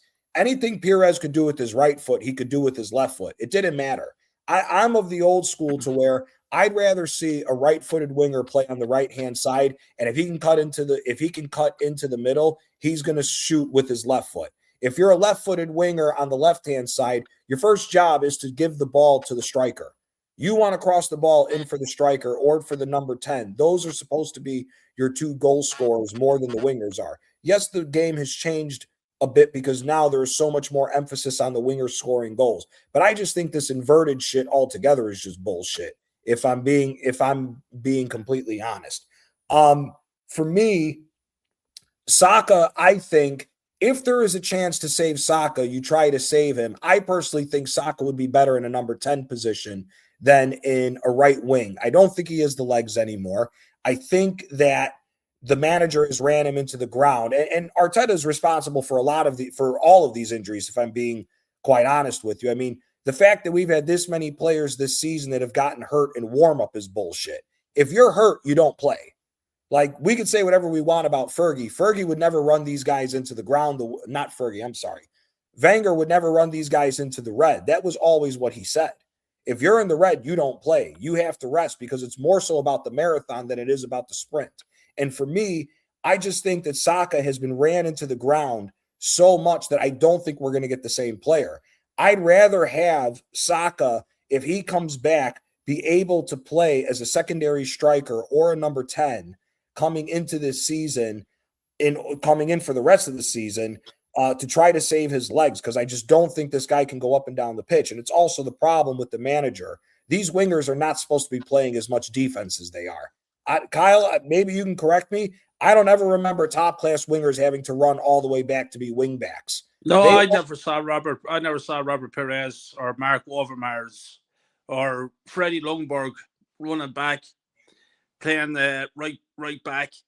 They were wingers. Primarily, their job is to get the ball, do a bit of skill, get around players, dribble, cause a trace, go on the attack, and find your striker or your number 10, or score a few goals yourself. Yep. Saka for me, I'm after listening to you, Gianni, and I agree with you. I think he stays on the wing is finished. And I would definitely throw him into the number 10 role. I would give him probably next season, see how he gets on the number 10 role. And if it doesn't work out, I think next summer then will be, not this summer, but the following summer will be the transfer window to get rid of him. So for me, basically what I'm saying is I give him one more season. And if he doesn't cop and fucking self on, out the fucking door. Because there's no player bigger than the club. Agreed. I've been saying it all my life. And I've been saying about Saka, I actually said, Gianni, about a year ago on YouTube, I did say it, I was the only one that did say it, that I would actually get rid of Saka. I think I remember you saying that. I do believe I remember you saying that you wanted to get rid of him. Yeah. For me, I thought Saka was actually better on the left wing, in my opinion. When Unai Emery was deploying him out at the left wing, I thought that he was better on the left-hand side, especially because at that time he was servicing Aubameyang and putting balls right onto Aubameyang's feet and helping him get the balls to score the goals. And again, Kyle, you and me may be old school in this thinking, but if you're a left-footed winger, I want you on the left-hand side. Yeah. If you're a right-footed winger, I want you on the right-hand side. 100%. If you can't play with your right foot and you're a left-footed winger on the left-hand side, vice versa as well, you're not good enough, especially not for the team the size of Arsenal. That's just my opinion. You're 100% right. 100% right, Gianni. And over the Emirates, outside the Emirates, on the walls, there's letters, the fans, to be a picture of a certain player, the years they played for the club, the titles that they won, and then a letter from fans. And if you're ever in the Emirates, it's always worth stopping by and just look at the Robert Perez picture and look at the letter that a fan wrote beside his picture. And I tell you exactly what the fan was. He said that I went into Highbury lately, where the apartments are now, Gianni. Mm-hmm. And he said, while I was walking through the gate, I looked to my left and I saw a man sitting on a chair. And I know it because I've been there, so I know what he's talking about. And he said, when I took a closer look, I realised it was just me and Bobby Perez in Highbury. And Bobby was sitting there looking down the wing where he used to play, reminiscing on good old days. And I walked over to him and I said hello.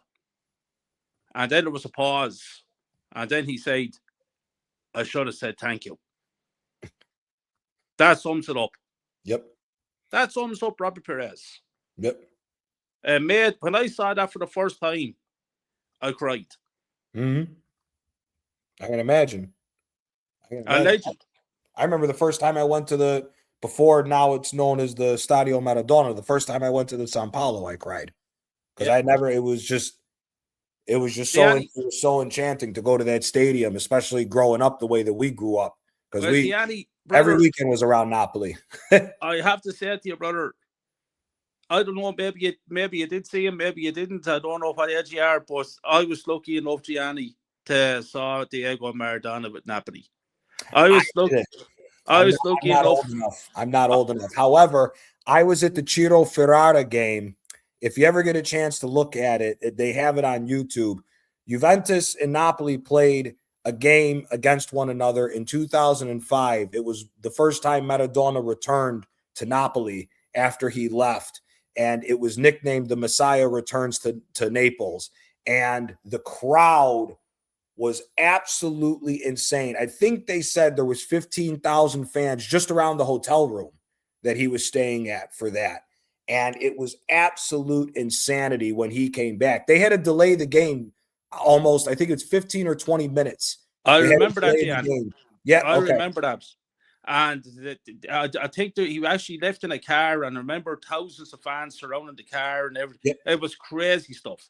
Yep. Gianni, just like you know as well, maybe it's on YouTube, maybe you have a dodgy box, maybe you have, I don't know what way you have your television set up, but I just give you a little bit of advice. I give anyone, if anyone's listening, Gianni, I'm a film critic. Okay, so I write about films and I watch films, and it's part of what I have to do. But there's a documentary, a fantastic documentary, and it's called The Hand of God. Mm-hmm. So basically, it's about 5 British teenage boys with a dream to meet Diego Maradona, but they're from different parts of England. Are they the freestylers? Freestylers. Yes, I've seen it. It's been a long time, but I've seen it before. It's fantastic. Absolutely fantastic. If anyone hasn't seen it, check it out. But Gianni, 1986, I watched Diego Maradona win the World Cup single-handedly for Argentina. Yep. Saw him with Napoli. I saw him turn Italian defenders inside out, boots wide open, lacings wide open. I never saw him. He's the greatest player I ever saw in 40 years of living. In 40 years of a football fan. The best I ever saw. I'm biased because he played for my club, but I agree. I think he's the greatest player ever. I don't think there's ever 1986 Maradona to drag, like you said, carry and drag Argentina to win the World Cup, and then to do what he did in Italy when it wasn't just, the thing is, it's not just the fact that he did it with Napoli. It's Napoli's history before Maradona was we only won 2 Coppa Italias. We won one in the 60s and we won one in the 70s. That was it. We were never a serial contender for the league. We were a small club. And at that time, before he got there, we were fighting relegation for a few years. And what people forget is Maradona came at the time where the greatest player in the world before 1986 and he took over everything, by far, in my opinion, you may disagree, was Michel Platini. And the Juventus that Michel Platini was with was absolutely ridiculous. And even before Platini, again, it goes back to what I said before about Keown. Fucking Liam Brady on that Juventus team was ridiculous. He came in at the time frame where Juventus had the best player in the world up until 1986. And then not only did he drag Napoli to win, he then had Napoli fighting every single year against, in my opinion, the greatest team that ever played football as far as a club side is Milan. I appreciate the 70s and 80s Liverpool side. I appreciate Pep Guardiola's Barcelona. I appreciate the history of Manchester United. And I appreciate the history of all the other big teams that have been considered the best. There is no team, and in particular, 87 to 90, Reggio Sacchi's Milan.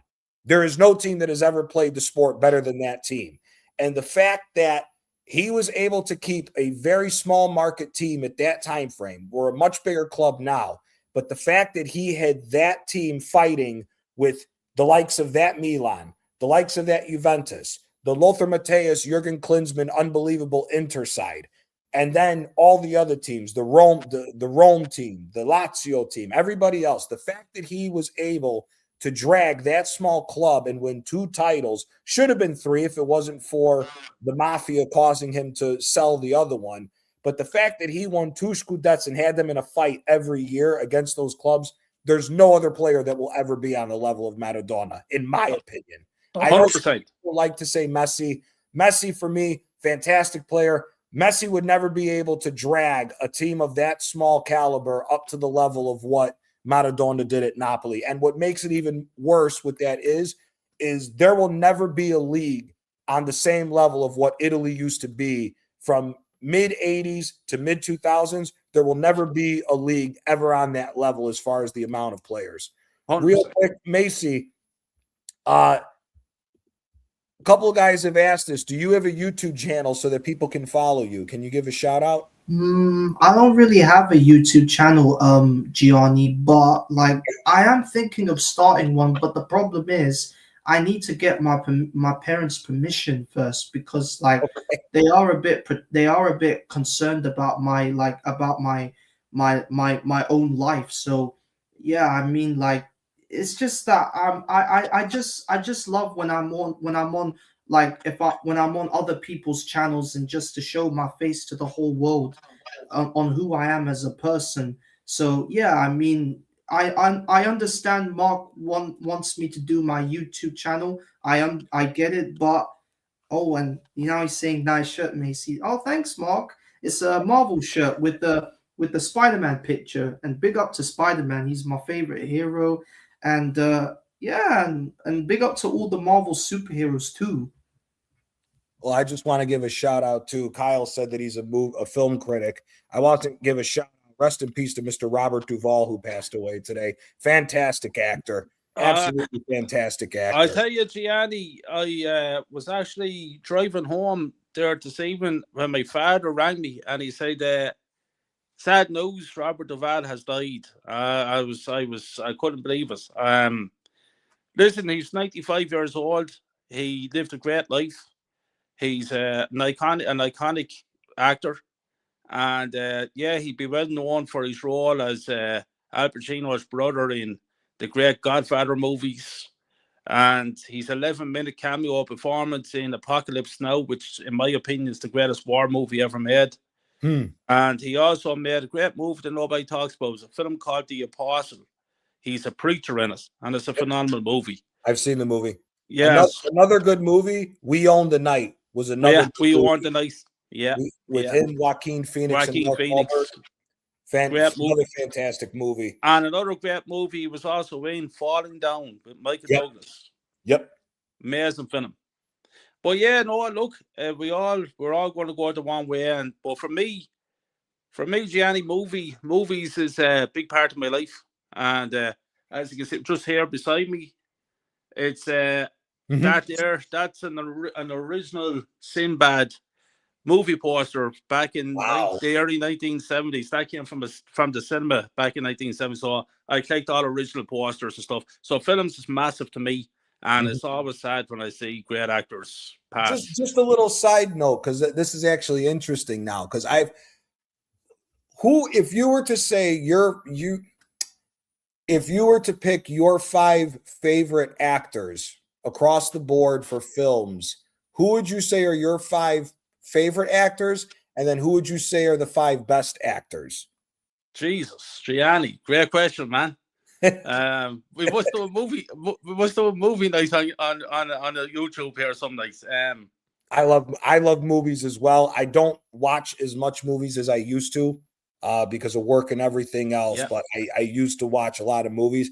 I think there's some actors that are. I think there are some great actors that don't get the recognition they deserve. Yeah. I think there are some actors that get overhyped because they play a similar role across all of their catalog of movies. I think some actors get a little bit more overhyped than others. You being a film critic, I would love to hear who are your 5 favorite actors and who you think the 5 best actors are. Well, for me, I have to say a couple of regulars, I suppose, on everybody's list. But I think Robert De Niro is a fantastic actor. And I hear what you said. I plays the mafia fella, the gangster fella in most of his films. But Jesus, he's like, he made Raging Bull, to me, one of the greatest movies ever made. Taxi Driver. Yeah. The Godfather Part 2. You know, amazed Deer Hunter.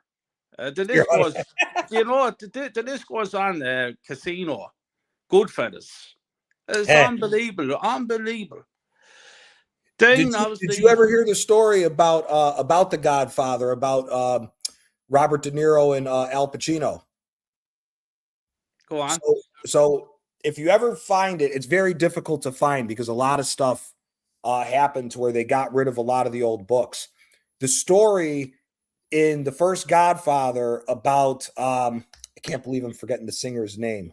Johnny Fontaine. No, Johnny Fontaine. So a lot of people assume that Johnny Fontaine is Frank Sinatra because of Frank Sinatra's connection. What a lot of people don't know is that story is actually based on Robert De Niro and Al Pacino. What a lot of people don't know is the cast for The Godfather was originally a majority Jewish cast, and the mafia stopped the movie from coming out initially because of that. And the mafia had stopped it coming out and forced them to go back and get Al Pacino and Robert De Niro their parts for the movie that it was originally based on. Now, they almost did it to where James Caan was removed from the movie as well, but Caan was able to keep his part. What a lot of people don't know is Robert De Niro and Al Pacino went out for their parts, got turned away. The mafia stopped it from coming out, forced them to get their parts. And that's what the real display of Johnny Fontaine in the movie is about, rather than talking about Frank Frank Sinatra. Sinatra. Yeah, I heard that before about the mafia stopping us, and I do know that Al Pacino had a very hard to break into that film. And then I believe the scene where he goes into the restaurant and kills the cop and the other fella, and his eyes is moving and the train is going by. That was it. Yep. That was it. That he was the man. So yeah, Al Pacino is definitely in that top 5. Gianni as well. I think Al Pacino is just a wonderful actor. Centerfold, when you see him doing the likes of Scarface, then you see him doing the likes of Scent of a Woman. Like, Scent of a Woman to me, I think, is his best movie. Yeah, man. Look at the range. Look at that range. Yep. Unreal. Then obviously Marlon Brando for me was a phenomenal actor as well. On the waterfront. What a movie. What a movie. And then look what he did in The Godfather. Then look at him in Apocalypse Now. He turns up. He's supposed to be this fit soldier. He turns up on say, 25 stone weight. Francis Ford Coppola saying, Jesus Christ, Marlon, I told you to come here fit. Marlon said, look, film me in the darkness. Just a little light on my head. I'll do the rest. Just put up the script there. He didn't even know about the script. Just write the script, put it up here, put it here, put it there. And look at the performance he put in Apocalypse Now. So you have obviously Marlon Brando, Paul Newman, what a fantastic actor. You have Robert Redford. The list goes on. Denzel Washington. I think Denzel Washington is powerful to watch. Yeah. Clint Eastwood. Look at the amount of work Clint Eastwood put in. Gene Hackman. What a wonderful actor. You know, Robert Duvall, great actor as well. So the list goes on and on. Jimmy Stewart, you know, the lads back in the day. So I think Christian Bale's a good actor too. Christian Bale's a good actor. He is a good actor. Joaquin Phoenix can be a very good actor. Yes. Joaquin and DiCaprio as well for me. I think DiCaprio is the best. I actually think, I'm not having arguments about this, I actually think DiCaprio is the best actor of his generation. I don't think that would be a hard argument to make. I think I don't know about DiCaprio. I would prefer Dwayne Johnson. In my book, I think Dwayne is the best actor. He's changed his range recently. For me, I think DiCaprio, not only of the generation, I think DiCaprio is one of the best I've ever seen as far as actors. I mean, I'm going a little bit further back. My favorite DiCaprio movie is Gangs of New York. And as far as straight up actors, Daniel Day-Lewis might be the best because Daniel Day-Lewis. Gianni. Just, I'm not going to bore you, man. Yeah, first of all, I'm going to ask you about Gangs of New York. I personally, it was one of my favorites. But the second thing is, Daniel Day-Lewis is one of the greatest actors of all time. Yeah. And here's one for you, Gianni. I've met Daniel Day-Lewis 3 times. Oh. And here's another thing for you, Gianni. Daniel Day-Lewis lives 25 minutes away from where my mother lives in Wicklow.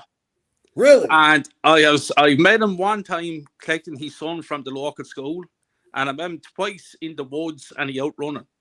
And I tell you what, I'm lucky because I do this shit, so I'm at to meet a good few actors.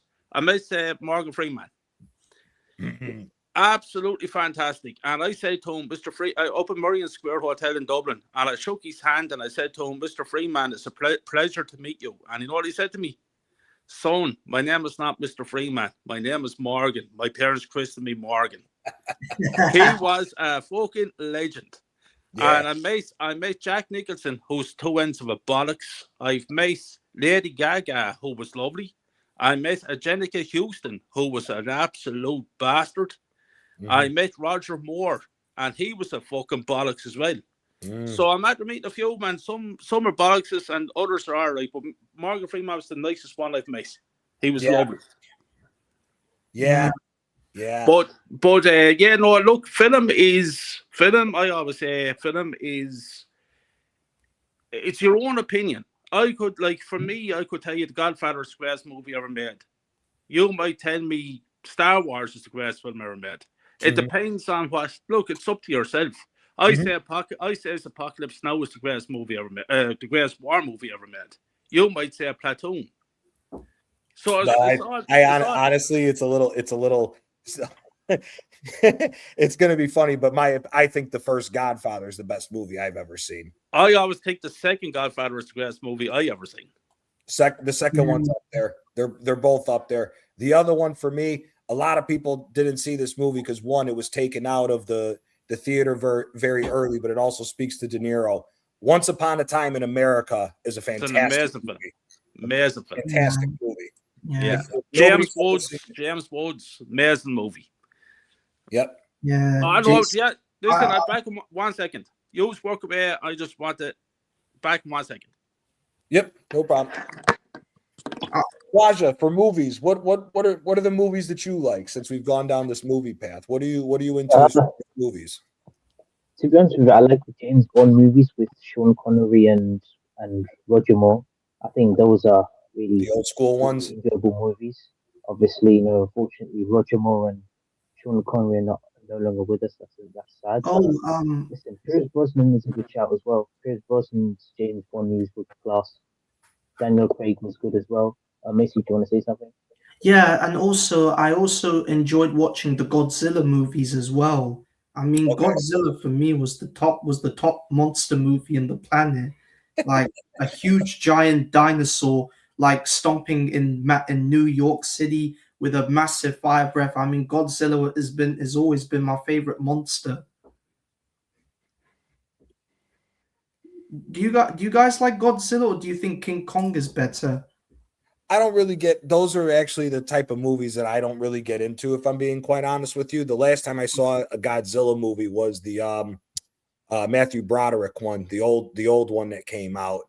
Oh, Not really my thing. I'm more into the dramas, the gangster movies. I love bank robbing movies. Heat's one of my favorite movies. With Robert De Niro, Val Kilmer, Al Pacino as well in that movie. yeah. That's one of my favorite movies. I'm something of a monster and a superhero movie as well, because I also enjoy watching superhero movies. I've watched Marvel movies, I've watched DC movies, so I'm something of a superhero movie myself. I haven't, you know what the thing is? The superhero movies when I was younger, I would watch, but a lot of them weren't that good. My favorite superhero was Batman, and I love the trilogy that Christian Bale did. I do know that a lot of the DC movies have not been that good.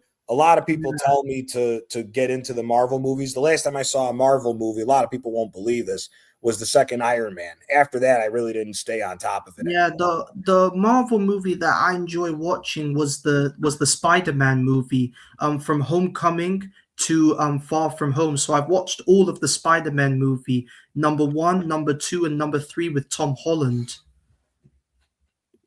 This was a good movie too. Big up Dr. Seymour for saying The Prestige. Wow. The Prestige was a fantastic movie. Absolutely fantastic movie. The Town was a good movie too, Lynch. The Town's actually the movie that saved I can't believe I'm forgetting his name, Ben Affleck's career, because Ben Affleck was that guy that was a well-known actor but was doing a lot of shit movies. Yeah, I agree. Nobody's buying subs here, so I don't know what this conversation's about. Do you guys know Ryan Reynolds? He's an actor as well, but there's something about him. I think he's the co-owner of Wrexham Football Club. Yes. So, yeah. Yes. And they got Chelsea.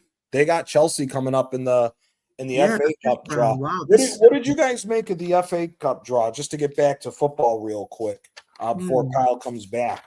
The FA Cup draw, obviously, Arsenal, no excuses. We should be going and blowing the doors off of Mansfield Town. Yeah, 100%. But Newcastle City is very interesting. Mm-hmm. Newcastle City in a one-off is going to be very interesting, especially City is away to Newcastle, if I'm not mistaken.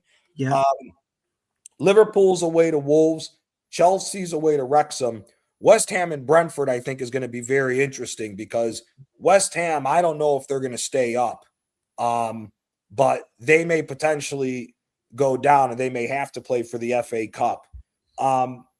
Do you think, if it was up to you, obviously we're in the final for the League Cup, and I would love nothing more than to see Arsenal win the League Cup because I've never seen them win that trophy. I've never seen Arsenal win the Premier League as long as I've been a fan of Arsenal.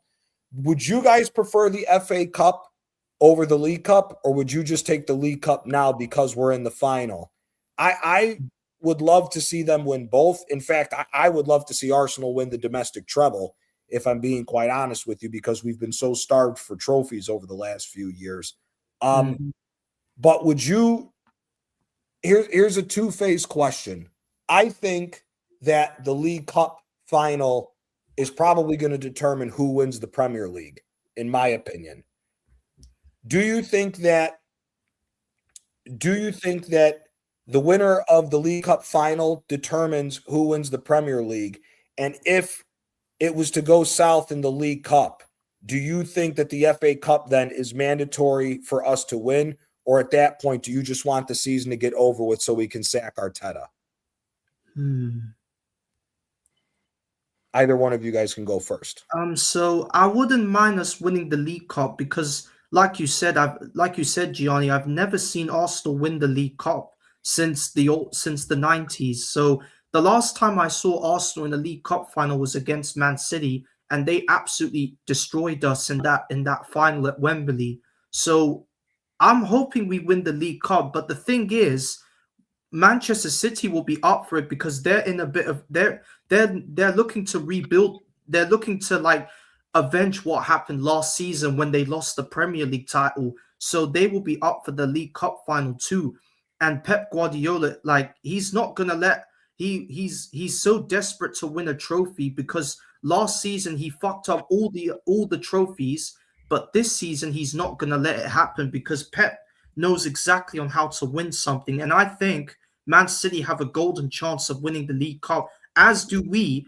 But the problem is Arteta, he's just I understand Arteta is desperate for a trophy as well. But the thing is, he's way too arrogant with the fact that he's on how he sets his team up, because let's not forget he still has got his favorites to play in the League Cup, Odegaard, Zubimendi, Rice, and also it wouldn't surprise me one bit if we do win the League Cup, because like you said, it could give us the advantage of us winning the Premier League. But the thing is, this manager could throw it all away because we've seen him do it time and time again. He's thrown away every single cup that matters to us. And remember what Robbie, that bald-headed Malteser, said? He said the League Cup is beneath a cup like Arsenal. Those were his words. He said that to the whole world, that the League Cup is beneath a club like Arsenal. And Robbie should be ashamed of himself for saying Robbie's a piece of shit, dude. I'm sorry. I don't even. Here's the thing, man. Real quick, I don't care about all these top gooners. I really don't care about taking a shot at them and trying to be seen to start drama or try to get views and all that. I really don't care about none of that. Anybody who is a fan of a major team, and let me rephrase that. Anybody who is a fan of a big club, you cannot say that any trophy is beneath your club. I'm sorry. You need to be fighting for trophy. Arsenal is not in that area of a club. Like if I was to compare it to Italy, Arsenal is not a Napoli. Arsenal is not a Lazio. Arsenal is not a Rome. They're not a Fiorentina. Arsenal is in the same caliber of Inter, AC Milan, and Juventus. They are in that same bracket of big clubs. There is not a single trophy every year that you can just throw away and say it's beneath us.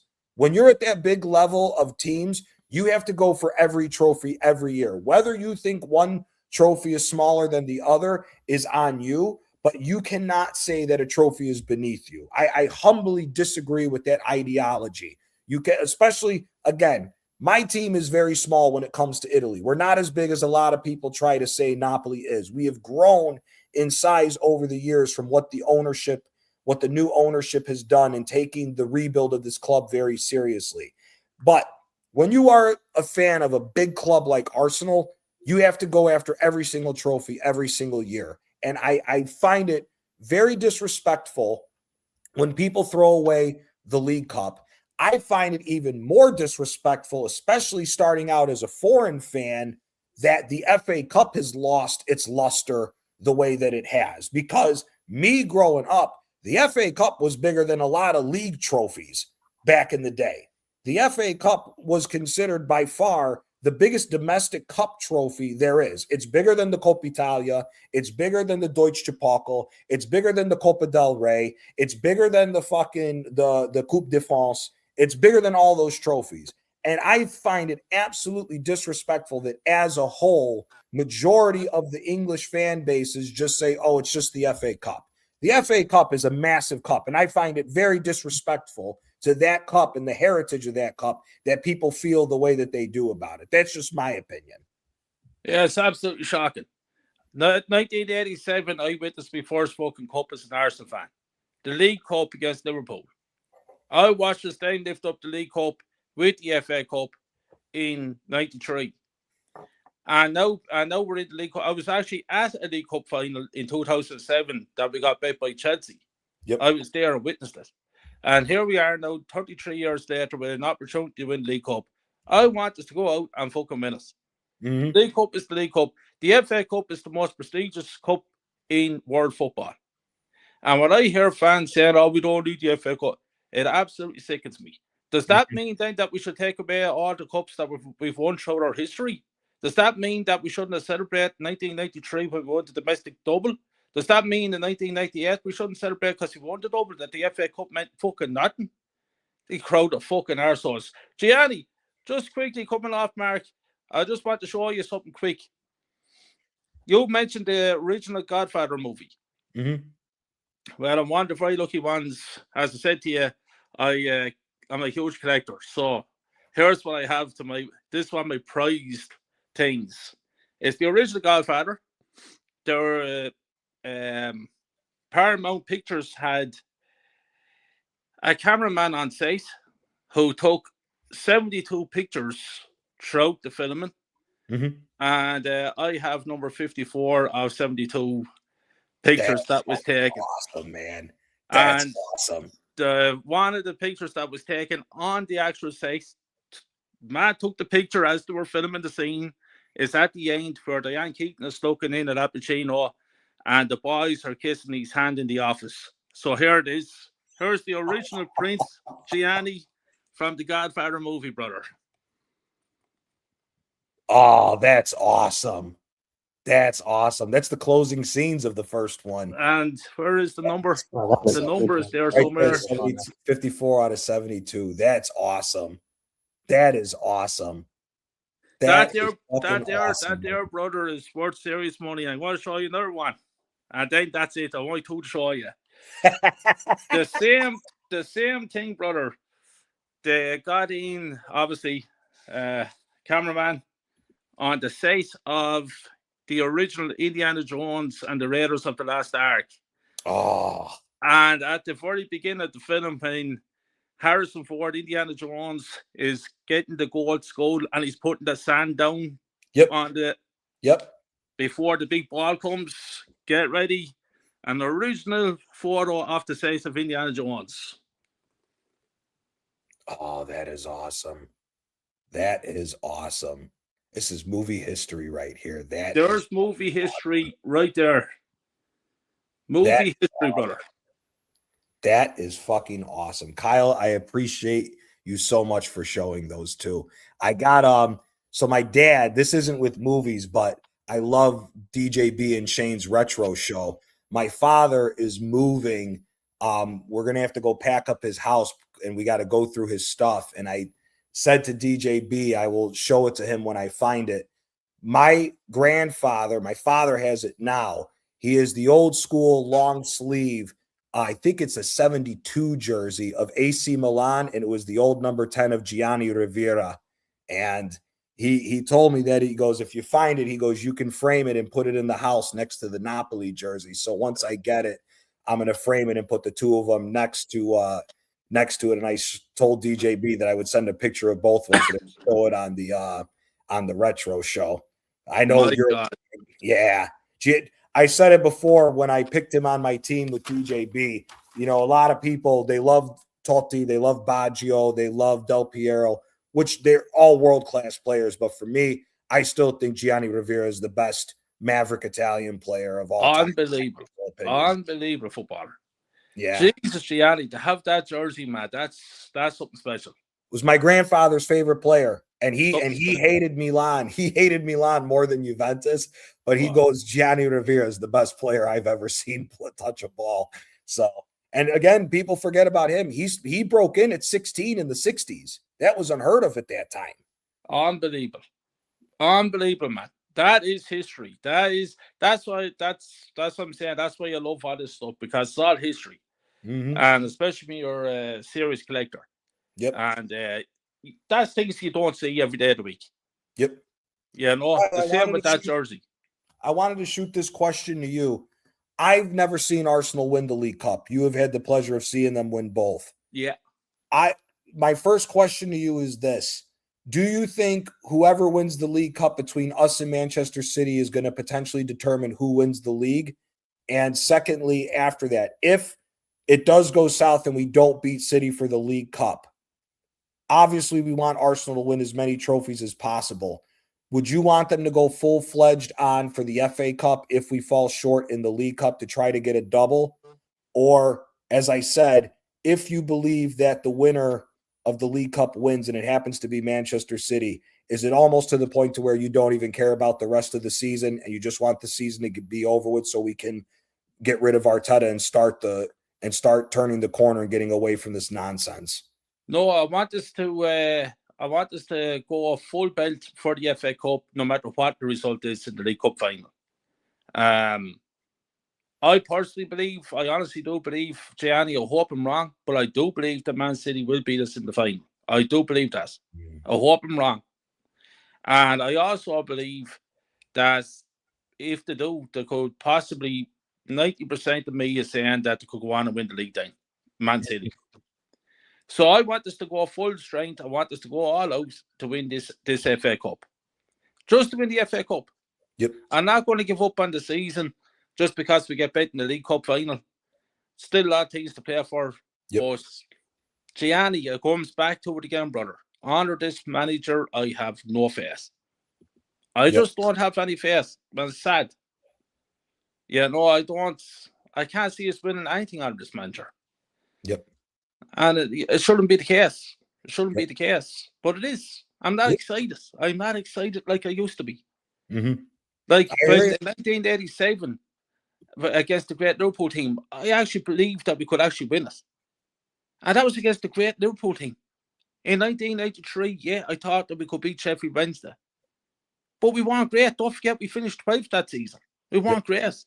Yep. And here we are. But nobody cares because we did the cup double. Yeah. It was probably one of the best days of my life as an Arsenal fan. So, to win the FA Cup means everything to me, Gianni. I'm an old school fan. So, the FA Cup and the League Cup means everything to me. I was never one of those fans that dismissed either cup.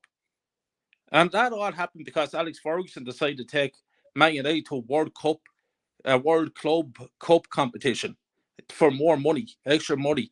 And he's the one that started all that shite. And when he did that, the FA Cup went devalued. Yep. And it hurts me as a football fan. It sickens me to see fans writing off the cups. I can't stand it. I love cup competitions. I love them. I agree.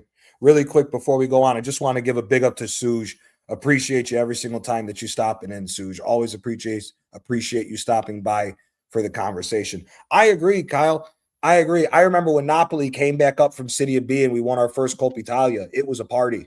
They shut the city down for a week because we won the Coppa Italia. You know, and I've often asked this to a lot of the English fans because, as I said, as a foreigner, because I did not start out, full disclosure, I became an Arsenal fan in 2006. My grandmother, my mother's mother, when she divorced my grandfather, she married an Englishman from West London. He's a Chelsea fan. He has 3 sons. 2 of his boys are Chelsea fans as well as him. One of them decided to become a Manchester United fan. Now, for me, growing up and watching the Serie A, I watched football through the 90s and through the 2000s coming into that. For me, I did not watch a lot of Premier League football. It wasn't available. Now, we had, I'm sure you know this, I don't know if Quaja and Macy remembers this, we had the old black box, the little black box that would able to get you to bypass cable and everything else.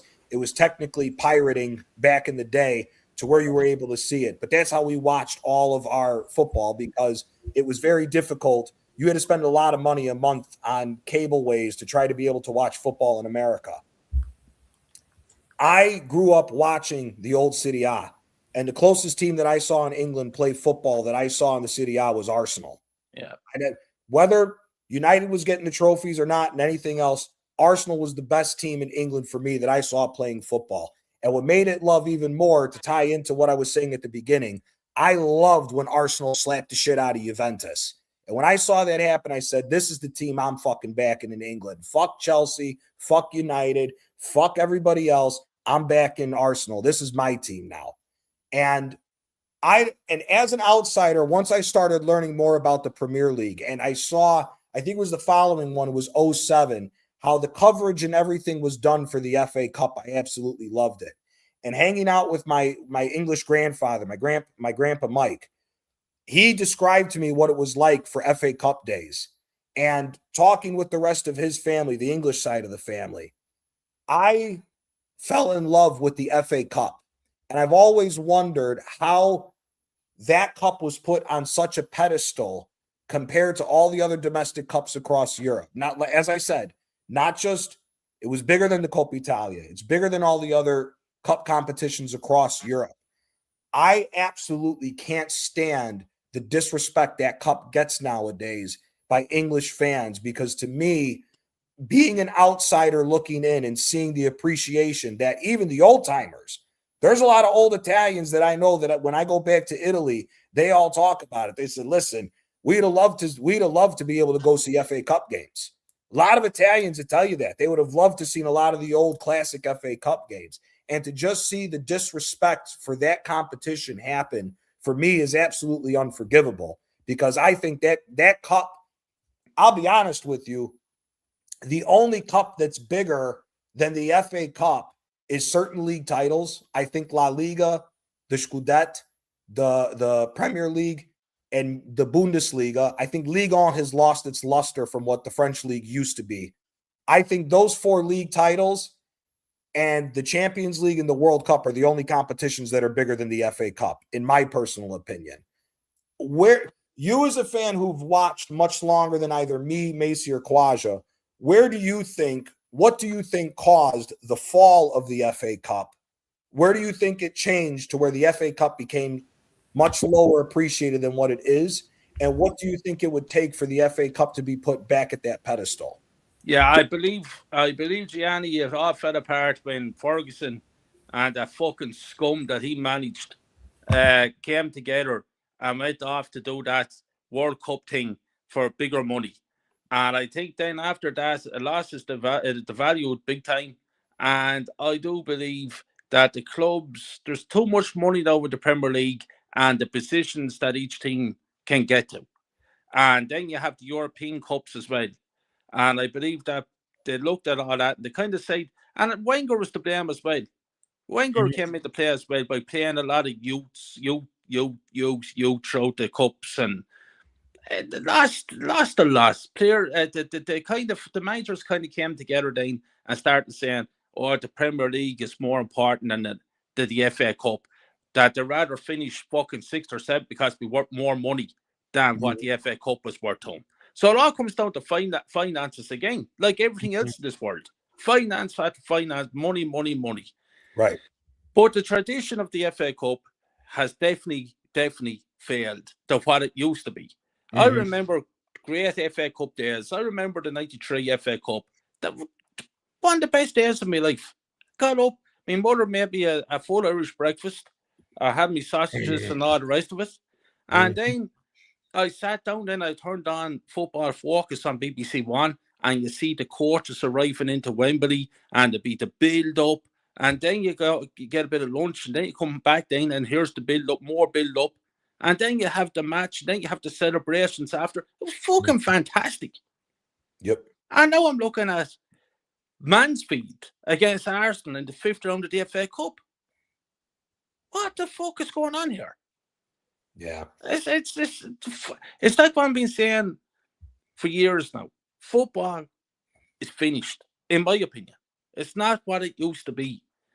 And I'm telling you now, Gianni, I'm telling you, brother, it depends on where we're going to be in the Premier League, and it's going to depend on where we're going to be in the Champions League. And you might see Arteta feeding a few lads there, a few young fellas there in an FA Cup game, because it doesn't matter anymore. To me, FA Cup doesn't matter. It's not big to the clubs anymore. Mm-hmm. And it's so fucking sad. It hurts me. It hurts the fan that grew up with it. You know what I mean? Mm-hmm. Yep. No, I hear it. I hear it. Trust me. Trust me. Like I said, as a Napoli fan, when we won our first set of Coppa Italias, when we returned back to the Serie A, it was unbelievable. Yeah. Funny story. In 2006? Yes. Napoli beat Juventus in one of the early rounds of the Coppa Italia. And it was it wasn't even a quarterfinals. It wasn't even a quarterfinals level. It was one of the early rounds. We were both in the City of B. And we beat Juventus on penalties to knock them out of the Coppa Italia. And I believe it was the season they got relegated. We beat them in the early stage. And we didn't even win. But just because we beat Juventus at the time that we were a smaller club and it was for the Coppa Italia, it was an absolute party. Somebody's got some feedback going. But it was an absolute party. And it's every year. I mean, anybody who didn't see Bologna celebrate it, it was the first time they won a trophy in, I believe, 50-odd years when they won the Coppa Italia last year. And for me, I remember watching Arsenal win the 3 FA Cups towards Wenger's last part of his regime, his last 5 years. And I loved every minute of it. Wasn't able to get to England to experience it or anything else, but I loved every minute of it. And I just think, as I said, I think it's a very sad state in football that the most respected domestic cup across all of European football, and let alone European football, world football, because you go anywhere, they all talk about how great the FA Cup was. I think it's very sad what has happened as far as where people rank the FA Cup, in my personal opinion. Just to wrap up here, because we're on 2 hours and 20 minutes, and I want to just say thank you to everybody. I want to say thank you to you 3 guys for the conversation. I want to thank everybody who's come in from the different raids and who's been here from the beginning. Always appreciate everybody stopping by. We have a game coming up against Wolverhampton on Wednesday. We have to get the job done. I don't want to see own goals decide this game for us. What do you guys think the scoreline would be? And if you were to change anything to the starting 11 that we normally see Arteta and Lego had always put out there, if you were to make a change to maybe see us play a more offensive forward team, what would be the tweaks that you would make to the team? Quaj, I'll start with you, then Kyle, then Macy, and then we'll wrap up after there. But what do you see as the scoreline for the Wolverhampton game, and what changes would you make to the team if you were able to have some input? So my prediction is going to be a 2-0 win. I think it's going to be a stinky 2-0 win. I just don't see us scoring enough goals. And I feel like it's going to be another own goals. Maybe one of the Wolves players might give us an own goal. It's just, these own goals are cracking up. It's crazy. It's just a laughing stock at the moment. I think Timber should play right back because Ben White is not even the player he was, because this man has absolutely flogged him. He's not even fully fit. Josh Nichols should be given a chance, but what this manager does, he's a right back and he should be given a chance. But I'll sit with Timber right back, left back in Capier. I don't want to see Calafuri play because he's injured. And in midfield, I would rather have Norgard as a Saka because it worked against Wigan Athletics. So I'd rather play them in the midfield and Saka in the 10 and Eze in the 8 because Norgard can just do the defensive work and just do cleaning up all that duels. On the right, Madueke. On the left, Trossard off top Gyökeres. I feel like that is a good formation. I feel like with Zubimendi, he's just sideways passer. I just don't like the sideways. I just want to go forward. I look at Norgard's pass to Jesus' goal, the pass that he did, Zubimendi would never do that, by the way. Zubimendi would just slow it down and Odegaard would just do the same as well. I feel like with Norgard, he needs to get minutes. I just feel as though the fact that Norgard hasn't got enough minutes and it's an opportunity for him to start. I hear it. Kyle, what do you think? What do you think about the what do you think the scoreline will be against Wolverhampton? And then if you were to make any changes to the team, what would you like to see for the team in this game against Wolves? Yeah, I gotta go 3-0 to Arsenal. That's what I'm expecting. And I see I play Raya, I play Gabriel. Is Saliba fit or what's the fucking story? They said it was a sickness, but I'll be honest with you. For me, I think Saliba's been nursing an injury since the beginning of the season. Yeah. I think Saliba in a few games has not looked the same. I can't remember which one of the recent ones it was, but he looked as if he was hobbling along trying to run when he was bringing the ball up. And again, it just goes back to, this problem that the manager is playing players that are injured instead of just giving them rest, which I think is an absolute disgrace. Well, I'd rest Lee, but then even if he's fit, I still rest him. And I play what's his name? Mascareras. Mascara. Yeah, I play him alongside Gabriel.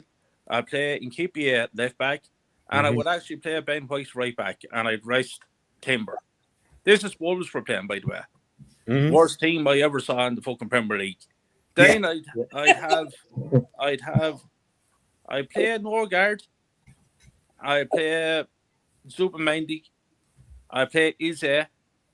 I play Martinelli, Madueke, and I throw JSOs up forward. That's what I play. Okay. And I'd go all out attack, and kill them off in the first half of the game. And then if you have to make a few subs then in the second half, bring on Gyökeres, bring on Timber if you have to, just whatever may be then. But that's what I do, and I'd be trying to rest the key players for bigger games in the future. Because I think we have Spurs next, we have Chelsea, we have Man City. So there's bigger games. So rest the players as much as you can, the key players. I agree. And we shouldn't have to be worrying about Wolves, Gianni. They're terrible. Aren't they? They're on pace. They're on pace to be the worst team in Premier League history with points gained. If he goes with the full strength starting 11, it's an absolute fucking disgrace in my opinion. Absolutely. I mean, it's how many? Again, you've been watching football more than all of us. How many times have you seen the teams that are going for the title? If it's the shittiest team in the division, they damn near start the entire second team to give the first team breaks. And if you have to bring the first team in to go on and win, then it is what it is at that point. But again, this is Arsenal. The second team should be slapping the fuck out of Wolves 4-0. 100%. 100%. So that's what I'm expecting. That's what I want to see. Okay. No excuses. I agree. No excuses. And no own goals either. I don't want to see us winning because of fucking own goals again. No. Macy, what's your prediction for the Wolves game? And then what would you like to see for your starting 11 against Wolves? Yeah, so I really want us to put a whooping on Wolves' ass on Wednesday because Wolves aren't the same that they used to be. But let's not forget they took a point away from Manchester United and they beat West Ham. But I'm expecting us to put in a brilliant performance and destroy Wolves on Wednesday. So if I had to choose my prediction, I will say 4-0 to the Arsenal. And for my starting lineup, I want David Raya in goal. But I do not want to see David Raya play out from the back because every time he plays out from the back, there is going to be huge problems. Because when he does play out from the back, we get caught out. And that is why I do not want to see David Raya play out from the back. If he was a goalkeeper, he would launch it out. Don't play it out from the back and cause all this this nervousness that the opposition can attack, that Wolves can attack us if we play out from the back. Agreed. Right back, I would probably put Timber there, but Timber needs to fix up because against Brentford, he was terrible. The amount of times he was getting cooked down that right-hand side by Otara was absolutely disgusting. So he has to fix up in that right-hand side. Left back. Real quick, just to interject really quick, Macy. I am of the belief that Arsenal, an easy way to fix everything, both defensively and going forward, I wouldn't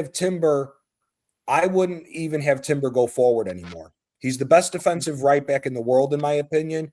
And I do not prescribe to this belief that if you're the best in the world, you do anything to change that. For me, if I was Arteta, going forward, I would let Hincapié go forward with the team, but only into the midfield to aid out the creativity in the midfield. Yes, he can cross the ball, but for me, I would have Timber, Saliba, and Magalhaes set up as a back line of 3. And in this game, because I want Rice to get some rest as well, and Zubamendi, I would like to see Norgard start, but I don't want to see Norgard go forward. Be an old school British style number 4 midfielder. Sit in front, clean up the mess that comes towards the defense, and give the ball back to the offense and just sit there to just receive the ball. Do you think if we sat Timber back and let him play as like a third center back in that back line, that we would get more out of Timber instead of just running him into the ground going forward? I mean, that could be a good idea because for me, like Timber looked a bit knackered when after we played Brentford, but like that would be a good idea. So like that would be a splendid plan. And for left back, I would put Hincapié back where he should be because now that Sofia Carson Italian is injured, that's good news for us because Calafiori is useless. It's good news for me too because I don't want him on the Italian national team either. Calafiori is a fucking disgrace. And I just want to put this out there. The top gooners need to shut the fuck up because I'm not trying to start a war with top gooners and call people out and try to cause all this YouTube bullshit because I'm not here for it. But the more and more I keep seeing videos that these assholes want to compare Calafiori to Maldini, I will fucking snap because Calafiori shouldn't even be allowed on the same continent that Maldini's in. Yeah. Sorry, I just needed to interject. For my defense, I would probably go Gabriel and Mosquera because we don't know if Saliba has caught a flu or if it's another injury. Because remember, Saliba looked absolutely like his leg was starting to give out after we played Liverpool on match day 3. So maybe that's why Saliba wasn't available because he still has that injured leg in him after what happened on the opening day of the season. So for my defensive pairing, I will probably put Gabriel and Mosquera in that match. For my midfield, I would probably give Norgard an opportunity because I don't rate Norgard highly because I never wanted him at my football club, but it comes back to the top gooners saying sensible signing. Well, let's see if he is a sensible signing. We now have to give him an opportunity to show us what he can do because that is the reason why he was outstanding against Wigan. He was playing those superb balls in to Eze for him to launch it to Madueke to score. So that should be our midfield for this season. Norgard, maybe Saka and Eze because Arteta came out and said he wants to try putting Saka in the 10 because it worked well against Wigan. So he's hoping of giving it another shot. So yeah, that's a good idea to put Saka in the 10 and Eze and Norgard behind him to cover him, to give him support. On the right-hand side, I'll put Madueke there, even though I don't rate that headbat looking Ronaldinho because I just cannot believe that our fan base are comparing Madueke to Ronaldinho. No. I haven't seen anything like that. I do not want to start seeing that. Like this is, and then this is one, and then people wonder why the top gooners wonder why people hate the team. It's not because they hate the team. It's because they hate the fan base that comes out with this stupidity. Yeah, Madueke couldn't tie Ronaldinho's shoes. Even Ronaldinho now, after all the drinking and partying, he couldn't tie Ronaldinho's shoes, let alone back then. That's ridiculous if somebody's comparing him to Ronaldinho. I just don't know why people are saying that Madueke's headband looks like Ronaldinho's headband. Like I just don't understand with the top gooners now. They just want to compare our footballers to the past, like footballers like like Ronaldinho, Maldini, all these legends. Like these top gooners have no spine. But as I said, like Madueke on the left, even though I don't rate him, on the left-hand side, I will put Trossard there.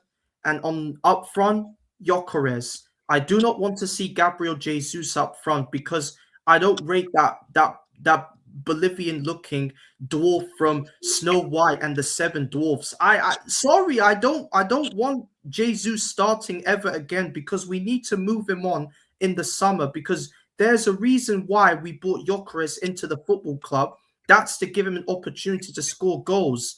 And ever since then, this manager has been dying on this Jesus sword for many, many weeks now. It has to stop. So now is the opportunity to give Gyökeres another game of getting a goal. I hear it. I hear it. Listen, I want to thank everybody that stopped by for the conversation today.